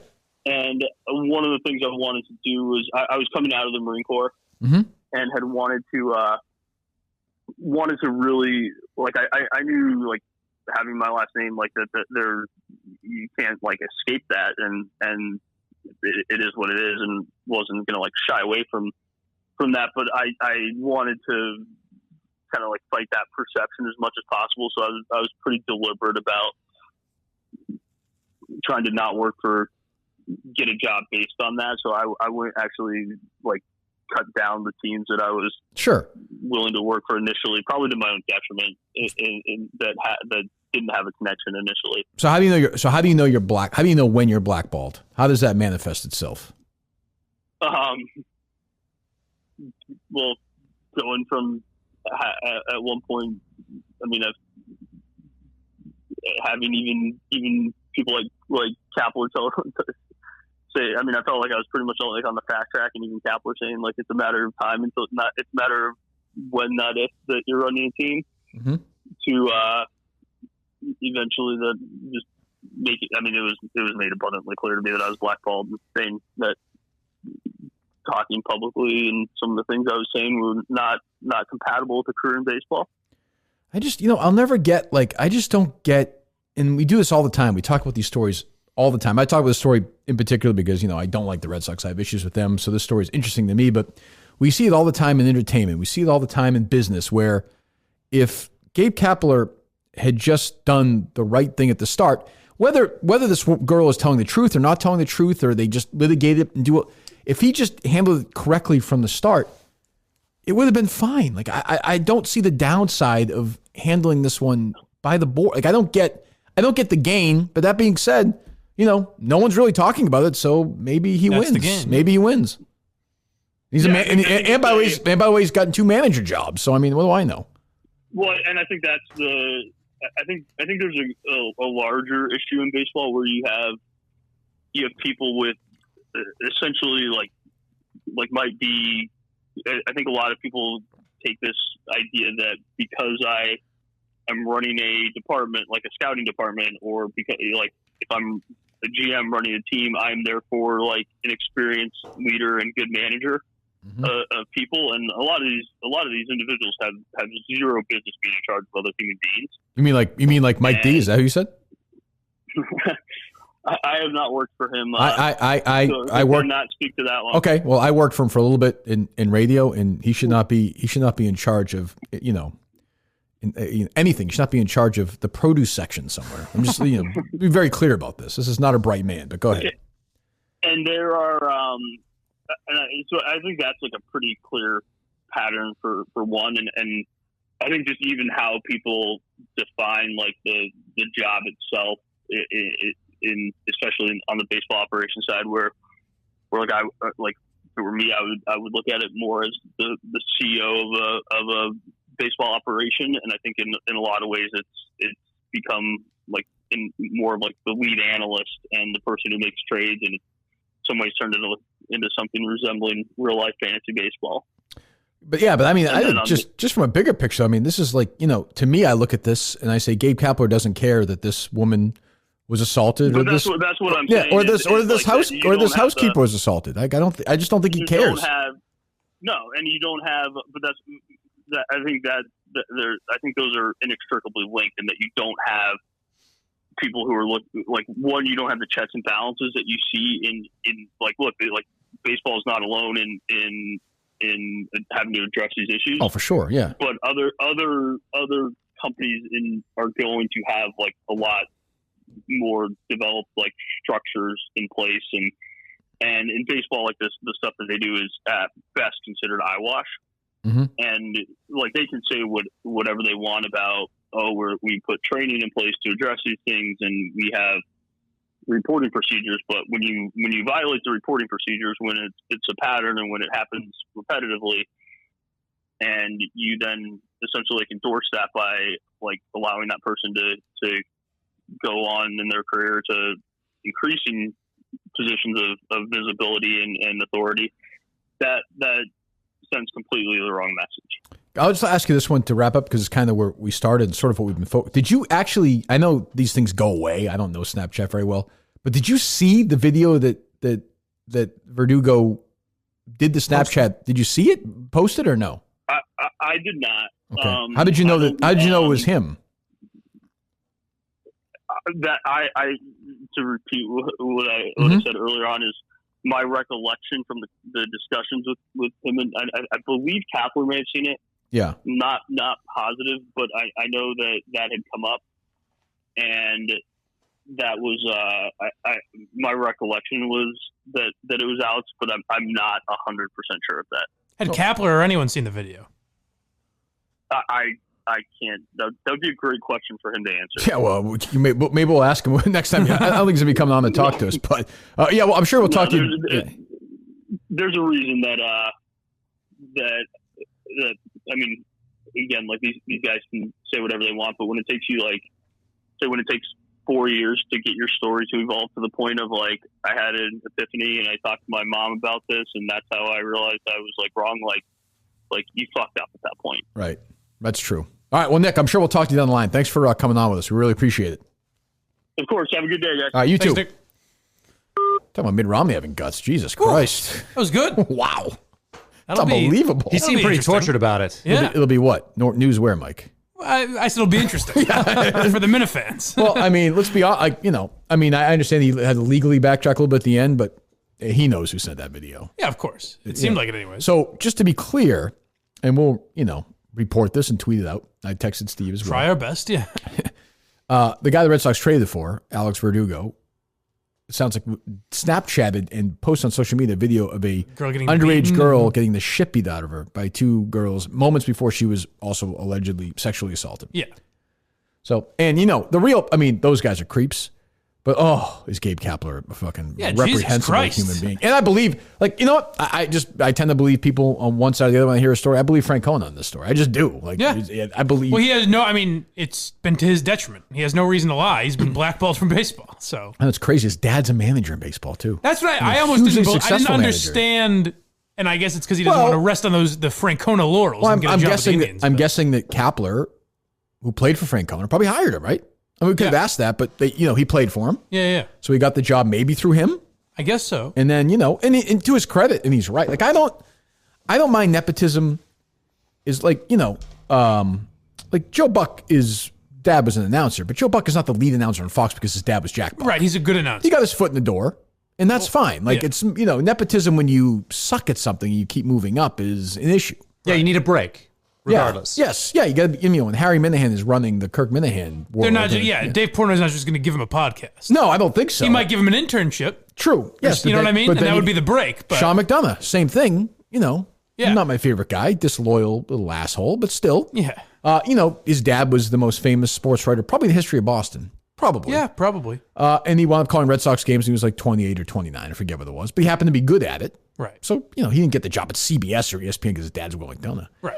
But anyway, so the other thing that was interesting though is he really wanted to say that the Red Sox brass leaked the information about his dad. I mean, he wouldn't say it, but he really wanted to. Now, keep in mind, at that time, what year did John Henry buy the Globe? 2000. Did he own the Globe? I don't know if they owned. No. They didn't own it while Frank. But they leaked the story without a doubt. Yeah, of course. And I thought it was interesting. If I had a long conversation with him, I would probably say, "But were there things in there that weren't true?" Yeah, my next question was going to be: what does your dad feel about Red Sox ownership? But I figured that was just another question. How he's not going to be able to answer. And we know the answer to that. He hates them. Looks like 2013 was the purchase. Yeah. Because I think the Red Sox owned. Do we have the purchase date? I just got out. It was September 13th. Okay, so it wasn't. It was. Oh no, August 3rd, I think. Okay, so they owned the Globe when they did the Jared Remy story, I think. I could be wrong. But anyway, it doesn't matter. Anyway, a couple of takeaways from that is, to me, the huge thing is the Snapchat thing. I mean, that's insane. As I was listening, I was like, holy shit. I mean, do Lou and Christian and Glenn want to revise their conversation? Their, statements? Just boys being boys? Maybe someone should call him and ask him. Yeah. They can if they'd like. And he just hates. I mean, Kapler is managing a baseball team and will answer. Nobody's going to hear this interview. I mean, they will, but they won't react to it. Right. Kapler, the Giants, I think also must do spring. I don't know. The Giants do spring training in Arizona or Florida. Probably Arizona, right? Arizona, yeah. So they'll go and they'll be every day. He'll meet with the media and he will not get one question about this. Not one. I mean, maybe we could talk to him and ask him questions, but he won't talk to us. No. We could ask him to come on and just talk baseball. We could lie to him. You could make me a fake press pass and fly me out to Arizona. Sure. We can't fly him out there. He won't do it. I'll drive there, though, for you. I mean, Jared will have him on. They won't talk about that. Right. So, there's that thing. There's that weird thing. Remember 04? How great was that? But they're not supposed to. That's fine. I'm trying to think if there's anything else from there. But it's amazing. We hear this stuff all the time. Yeah. These people I'm going to forget, who are whistleblowers get blackballed. Right. This is how it works. Is that what you're going to say? No, the other thing was I asked if there were any other incidents. Oh, yes, that was very good. Said, yeah. Because when you asked the question, I was like, oh, he's not going to say yes. He was like, yeah. But he said yes. And by the way, Of course there is. Yeah. A bunch of rich, or kids who have big egos who had their asses kissed. They go in these. I mean, we talk about this one because I'm focused on trying to fuck over the Red Sox. Right. Like when he said that Verdugo Snapchatted, I popped my fist. It's odd reaction. But an honest one, it did happen, so I'd rather have it be the fucking guy the Red Sox and the Globe traded for because I want them to look like assholes. But we're forgetting. But the stuff with Kapler is crazy. We're also forgetting, there's a second story there. Right. There's two of them. Right. Oh, and the last thing before we get to the more important call, Justin, the other crazy thing is, 1 second, let me see this. I'm just reading the story here again, so I get my facts straight. Okay. The other thing that's interesting is, and you could tell he didn't really want to answer it. Like my grandmother, they're both dead. They would have no idea how to interact with the Dodgers director of player personnel if something happened to one of them. That is weird that he was corresponding with the grandmother. Yeah, that's strange. It's just strange. I don't know. But I guess, I don't know. That is odd. And he's like, let's all get together to what? Yeah, it's all have a chew. Isn't that weird? Together. Yeah, I don't understand a lot of the idea of having them sit down together. None of it really makes any sense to me. No, he just wants to cover it. By the way, Kapler covering his track. Like we said, they won. Yeah. For now, nobody's talking about it. Yeah. I have a training in this as a 18-year-old college freshman. I was trained as a sexual harassment and rape prevention program advocate. I was on call. Is that what they do for part of the rehabilitation after the? There was no the original crimes. It was weeks of really intense training. What a fun 18-year-old you were. Yeah, no, right? it sucked. And so is there always a boring guy that has to sit in that chair that has a weird? These women went through enough, really. But they put these women through more. But we had there was a hotline. So if anything happened, people would call. So let me get this. Hold on, I'm sorry, Matt. Yeah, sure. So let me get this straight. Yeah. You did this as an 18-year-old. Yeah. 23 years later, you wrote the song "Rape." Yeah. Okay. I'm just trying to get your history with this. Came full circle. Well, I'm pointing my finger at the and then at you the Red started Sox. and then you started the Meth and Pot song about rape. I have no comments. Okay. I have no comments. No, but your entire goal is to protect someone who has a survivor of a sexual assault. Not the Gabe Kapler did not take part in that training. You would never put them in front of their aggressor. You would never do that. No, He's an idiot. Think of how fucked up that is. Fucked up. That'd be like, but you read about stuff like this all the time in these stories. Like, whether it's Maxwell with Epstein or these people like with Harvey, like, yeah, Harvey, if you just sit down and talk to Harvey, he's going to tell you his side of the story. What the fuck? He's a sociopath. But they just want to keep the train going and the money. And Gabe Kapler doesn't care about these people. He doesn't care about them. It's let's squash this as quickly and easily as we can. Let's avoid the controversy. Now, when you do that, in the perfect world, and the way I always thought journalism worked, eventually you get your comeuppance. This isn't happening here. No. We're too busy celebrating Kobe Bryant the last week or two to really get into the other rape stories. So, I don't know. Well, by the way, Frank, the kid was excellent to the kid.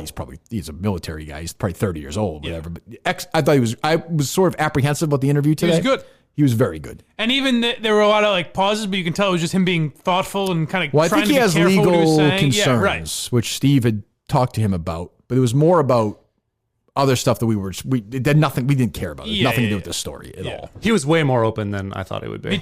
Way same. more open. Yeah, a fellow military guy. Yeah. And now for the real news-making call of the day. You want to talk to Justin? I should have asked if Ben Robinson served in the military. Or Benjamin Albright. Yeah, I don't know. Ben's in the military. What if Ben's in Steve? To Justin's credit, he has pointed this out to me. Why is everyone in Steve's life named Ben? Who else? Albright. Ben Albright. Ben his brother. Yeah. The two guys that wrote parody songs that know Steve are named Ben. Both named Ben. Both are named Ben? Yeah. That's a weird computer error. He'll fix that. You ready? He'll wipe that out of your memory. Yeah. Let's see if this idiot wants to answer the phone. Let's have a more serious conversation. Wouldn't it be great if this made headlines today somewhere? Not traveling. Hello, Justin. What are you scared about this drive? I mean, I'm not excited about it. Are you nervous to the point where you're still going to go, right? Of course. Oh, okay. Mike was concerned that you're going to bail. I was concerned that you're bailing. Oh, no. I mean, I'm just concerned it's going to be me, Mike, and the Warthog. We're leaving earlier. You're leaving early tomorrow morning now. We're going to bump you guys up a little bit. We're going to tape tonight. Do you think that'll help? Will that ease your mind?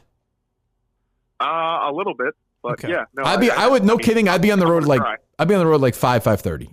Okay. Beat the traffic, Yeah. the morning traffic here, which is going to suck, and then you're on your way. Then you can take your time. You know what I'm saying? Yeah, I mean, I'm not. This is weird now. Like I feel like because we broke bread together, I feel like I'm just bullshitting with one of my best friends. Yeah, so it's you notice how not nervous Justin yeah, is. it's strange. Why is Jonathan Kraft a bigger impact in your life than me? It wasn't bigger impact. It was top celebrity. Why is he a higher celebrity? I'm sorry. Why is he a higher celebrity than me? It's bullshit. I didn't know. I felt like if I put you on there, it would be like I was trying to kiss your ass. Well, you could put me like 120. I mean, you put me on at all. He was behind Mike Lowell. Yeah, Mike Lowell? Yeah, I mean, Boy, it's going to be a fun trip, Mike. I'm jealous. Can I come with you guys or no? There's room for one more. Jesus Christ. All right. Justin, so- did anyone reach out about coming with us or no? No. Okay, never mind. Someone asked someone asked if they could come with us, and I said, ask Justin. Oh, really? Yeah. All right. We'll see you later, All right, Justin. goodbye, Justin. So there you go. He's on board then. Yes, all right, good. So we'll leave bright and early. I'll get the Warthog up here. I think that makes sense. Yeah. Are you worried about getting up there tomorrow? No. No? I got a 4-wheel drive Honda Pilot, no problem. Do you want to ride? I do not. I'll get you up there. I do not. I'll be fine. I have a fine car. I'll be fine. Yeah. So you maybe don't want to give away your location, but you're Yeah. going to Maine tonight, or no? No, I'm doing the show tonight. Oh, that's right. I'm an idiot. Yeah, no, yeah, no, I'm I'm sorry. doing the show. I'm sorry. I Let told me Justin I'm doing the rephrase. show tonight. I'm wrong. I'm doing the show tomorrow morning. Friday night, I meant to say. Are you going to Maine? Are you going to do half the drive or no? We'll see. We'll see where the day takes me. Because that could be right. Imagine if me and Steve have to do a live show. That'd be great. Well, I mean, I will say Saturday seems pretty smooth. Yeah, it does sound like it. So, I mean, but so how many people do you think will be ice fishing Saturday morning? 60. That's a good my number. guess. That's a fair That's number. a damn good number in a Yeah. blizzard. Yeah. And I think, by the way, it'll be, you said earlier, I think everyone will be at the live show. Yeah. I mean, maybe 8 people won't be You know there, what'll but contribute to that 62 is there's going to be people up Friday night who can't quite control their booze. You know what I Oh, mean? that's true, too. I don't know if everyone's going to wake up at sunrise. But if you're on the road at 5, 6 o'clock, whatever, I know yeah. that gives you 14 hours. Yeah, You've driven 14 hours in a day, Matt, before, 3 days in a row. 14 hours is that plenty of time to get to Madawaska. I think so. Does Matt have any advice for Justin driving all those hours? I don't think he should drive. He doesn't sound very confident at all. No, he doesn't sound confident. I like Justin quickly saying it's not people I admire the most. It's my top celebrities. Justin is a complete nervous wreck the entire phone call, the entire time being around. Oh, you don't say. Except when it comes to that subject. Yeah, he takes that list He's like, very. listen, asshole. Don't. Not just anyone is on here. He inspired me to do I top didn't 10 have albums. I didn't have any other You did? wacky You radio did, yeah. DJs What do you on mean, there. your top 10 albums? My top 10 albums. He inspired me to do it. Well, we'll save that for tomorrow. Okay, you let me know. I am. Boy, am I fucked tomorrow. You could be upside down the ditch. I'd trade with you. This was me and Steve's big negotiating tactic. I gotta say, I miss Steve, but we did a nice, fun, easy 2.5 hours today. You know who this was a good day for? Is the Australian Oh, Menners. Menners is very happy. Menners is lubing up right now because he's so excited. He is feeling good right now. That's true. He's not coming to this, right? No, I don't think he's going to make it. I could not believe the amount of pictures I saw from people. I'm like 6 or 8 of them from people flying out to places. North Carolina, I saw a couple different people from North Carolina. Yep. I think. So did I. I know we got our boys there. Yeah. The guys we met at Jack's Abbey. I'm sure they'll be there. They're crazy. Is that crazier, though, than people putting the fucking tattoo on their body of Mike's drawing? Which one's crazier? What's wrong with that? It's perfectly Which normal. one's A bunch of crazier? people are Perfectly going sane to do that in March. We're doing a whole live thing for it. You're not coming? I'll be there, but I'm not putting that on my body. Well, No, Then you're not welcome. I am welcome. The show means a lot to people. Totally, but that was surprising. But It means a lot to me, but you know how I... People put the Grateful Dead thing on their arm. Well, that sucks, too. I agree. I don't agree. But I'm saying it's... Yeah, but I- no, it'd be one thing if it were your likeness, but it was Mike's drawing of your Good drawing. What's funny about it? Good? though? That's an original. Yeah. That's an original. That's spot on. You look at that and say, oh, that's obviously Kirk Minahan. What was this That's for? back when we could joke around about the Curtatone trial, which we can't really do anymore. He's an elected Government official. I don't He's really a very want... important man. He's a very, very good man. Not corrupt at all. I just think there's different ways to support the show. I buy stuff from the sponsors. Some people put that shit on their body. You could do whatever they both want. or neither. I'm not doing both. KirkMinahanShow.com. I wouldn't do that. Get But yourself I a mean, hat. it's not out of Or a control. shirt. I don't think we need to do It's that. a nice fitting hat. Eh, Like a glove. I wore the hat. Not overwhelmed by it. I threw it away. Come on. It's a good product. What do you want me to say? I don't like the hat. You've also got the Steve MAGA hats up there now. Do we really? I had no... So We have what? Oh, the bread ones? Yeah. I didn't know those were. I just happened It to makes look at the Steve website. happy. And I was like, oh, shit, what is this? Never got promoted or anything. Make Steve happy. Yeah. So go buy those. All right. Well, thanks to Smith's Country Cheese and to Tommy John and to Movement Watches and to Nick Francona. Yes. And to Stacey and to Justin. We talked to anybody else on the phone today? I feel like we made more calls today. And Matt Quinn. And Matt Quinn. Fast Matt Quinn. Chris from New Hampshire. Who's that? We called him about the cheese, but it didn't go very far. Oh, we hung up on him. Yeah, he hung up on him. Is that your part of your podcast? Yeah, man. Oh, what the fuck? Nepotism. This is what Nick Francona was talking about. Gets you in the door, yeah. That's true. I mean, this is going to be a big springboard for the Quantum Watch podcast? It's Quantum Week, my friend. Quantum Week. Quantum Week. Yes, a I terrible hope so. name for a podcast. It's an amazing name. What an awful, nonsensical name. Quantum, it doesn't quite rhyme either. No, it doesn't make any sense. You'll love it. You'll goddamn love it. Why don't you just call it Quantum Leap? Because it's Quantum Week. Because it's about a week in our... It could be about a week as well, though. I mean, are you worried about like Quantum Leap suing us? Yeah. I don't think they're going to be that worried about it. Quantum Day. Quantum Week. It's odd. It just sounds odd. It's amazing. You know it. What was going on in the music world in 1999? Oh, Smooth was the number one. I fucking hate that song. That was a huge number one. It was 15 weeks, I think. Actually, or something. yes, crossover from 99 to 2000. Yes. And I know my music charts, Mike. You know that. Number 2 on Billboard all time. Behind the Twist. You're fucking awesome. Really? You are Chubby fucking Checker awesome. song? That's right. You'd think it would be a Beatles tune or a Jackson tune. No. Yeah. Nope. The Twist. I knew that. Not as much competition back then. It was number one 2 different times at 2 different runs. It was, That's yeah, why. because it wasn't written by Chubby. It was not written by Chubby Checker. That's true. Released in 59 and then 60. That's right. Fascinating stuff. Yes. See? Really go out on a bang on this. Me and Brandon Walker. That's what we'd be doing. You could have him as a guest. That's Perfect. I suppose. Yeah. Maybe I'll just take the Quantum Weekend away from him, and Brandon and I will do that. Good luck. Honestly, it is a good name. Do you guys do that or no? Now that we're- do you now that we're being honest do you about it? travel at Of sound course. at the beginning. No, I wrote the theme song in the beginning, of course, though. Oh, you did? Yeah, of course. Can we hear the theme song? I can get it for you I can get it for tomorrow. Well, you'll listen to it tomorrow, Mike. All right, I'll listen to it. Listen Mike's in gonna the be car. so nervous tomorrow.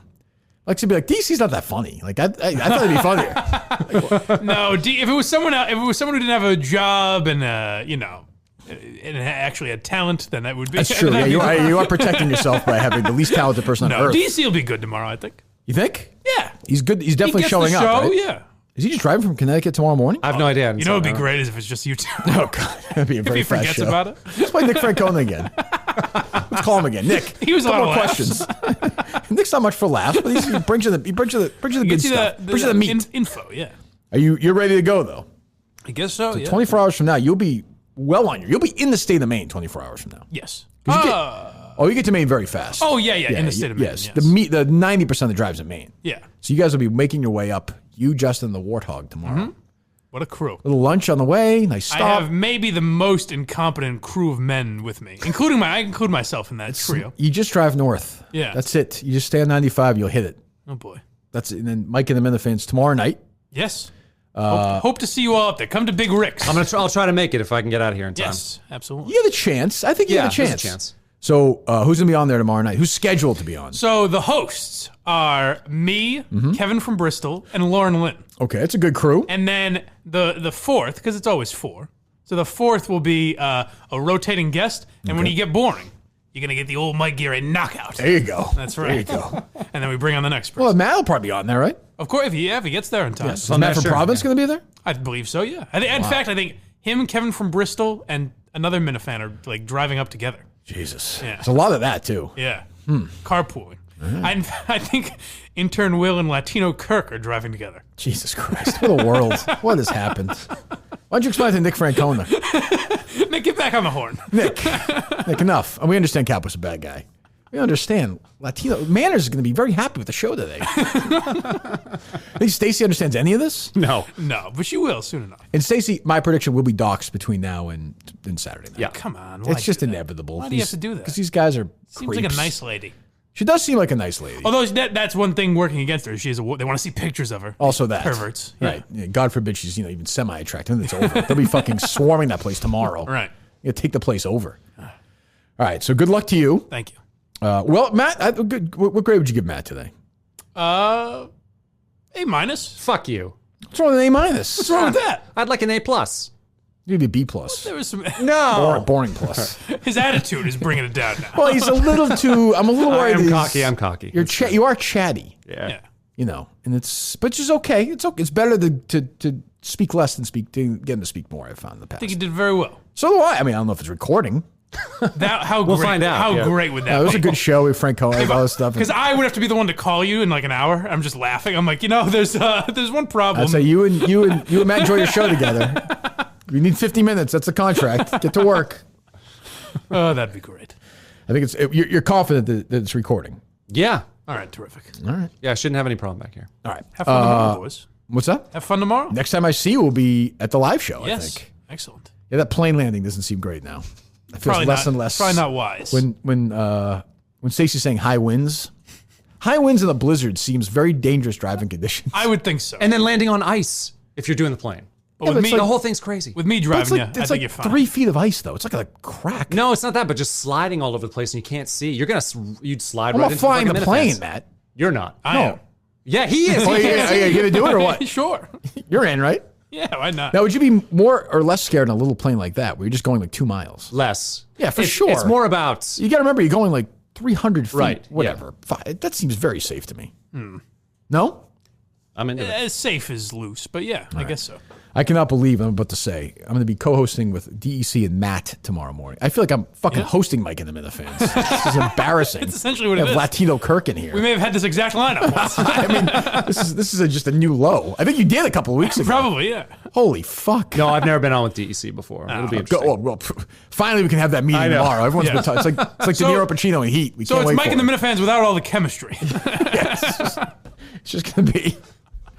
Oh, God. Well, all right. But who knows? I went in here today thinking, what the fuck are we going to do? We got almost 3 hours out of it. And a good show. You did very well. Thank you. Both of you did very well. So I like the Francona stuff. Yes, I'll that'll be curious to see what that leads to. I'll tweet that out right now, that sound. And so get you're as gonna many clips up as you we turn can. it over to Steve now? How does it work? He just texted me asking if I would feel comfortable posting it to Barstool, and I'll just have him walk me through it. But Yeah. But we do need to get these clips out too, these video clips and the Francona thing. Will and I'm usually not- does that. Okay, so if I'll coordinate with Steve to make sure that all happens because Yeah. that was great. I'll timestamp and send it to Will. That's usually the order Yeah, of I've got the business. timestamps and all that stuff. So All right. yeah. Excellent. All right. Thanks again, Smith's Country Cheese. Thanks again to Tommy John. Thanks again to Moving Watches and Stacey and Chris and Nick Francona and who did I forget? Justin. All right, Mike, good luck. Thank Godspeed. And we're going to see you tomorrow night at 8 o'clock. See you on the other side. Is that boys. yeah, that's probably true. 8 o'clock is the goal start time? Yes. All right. We'll talk to you then.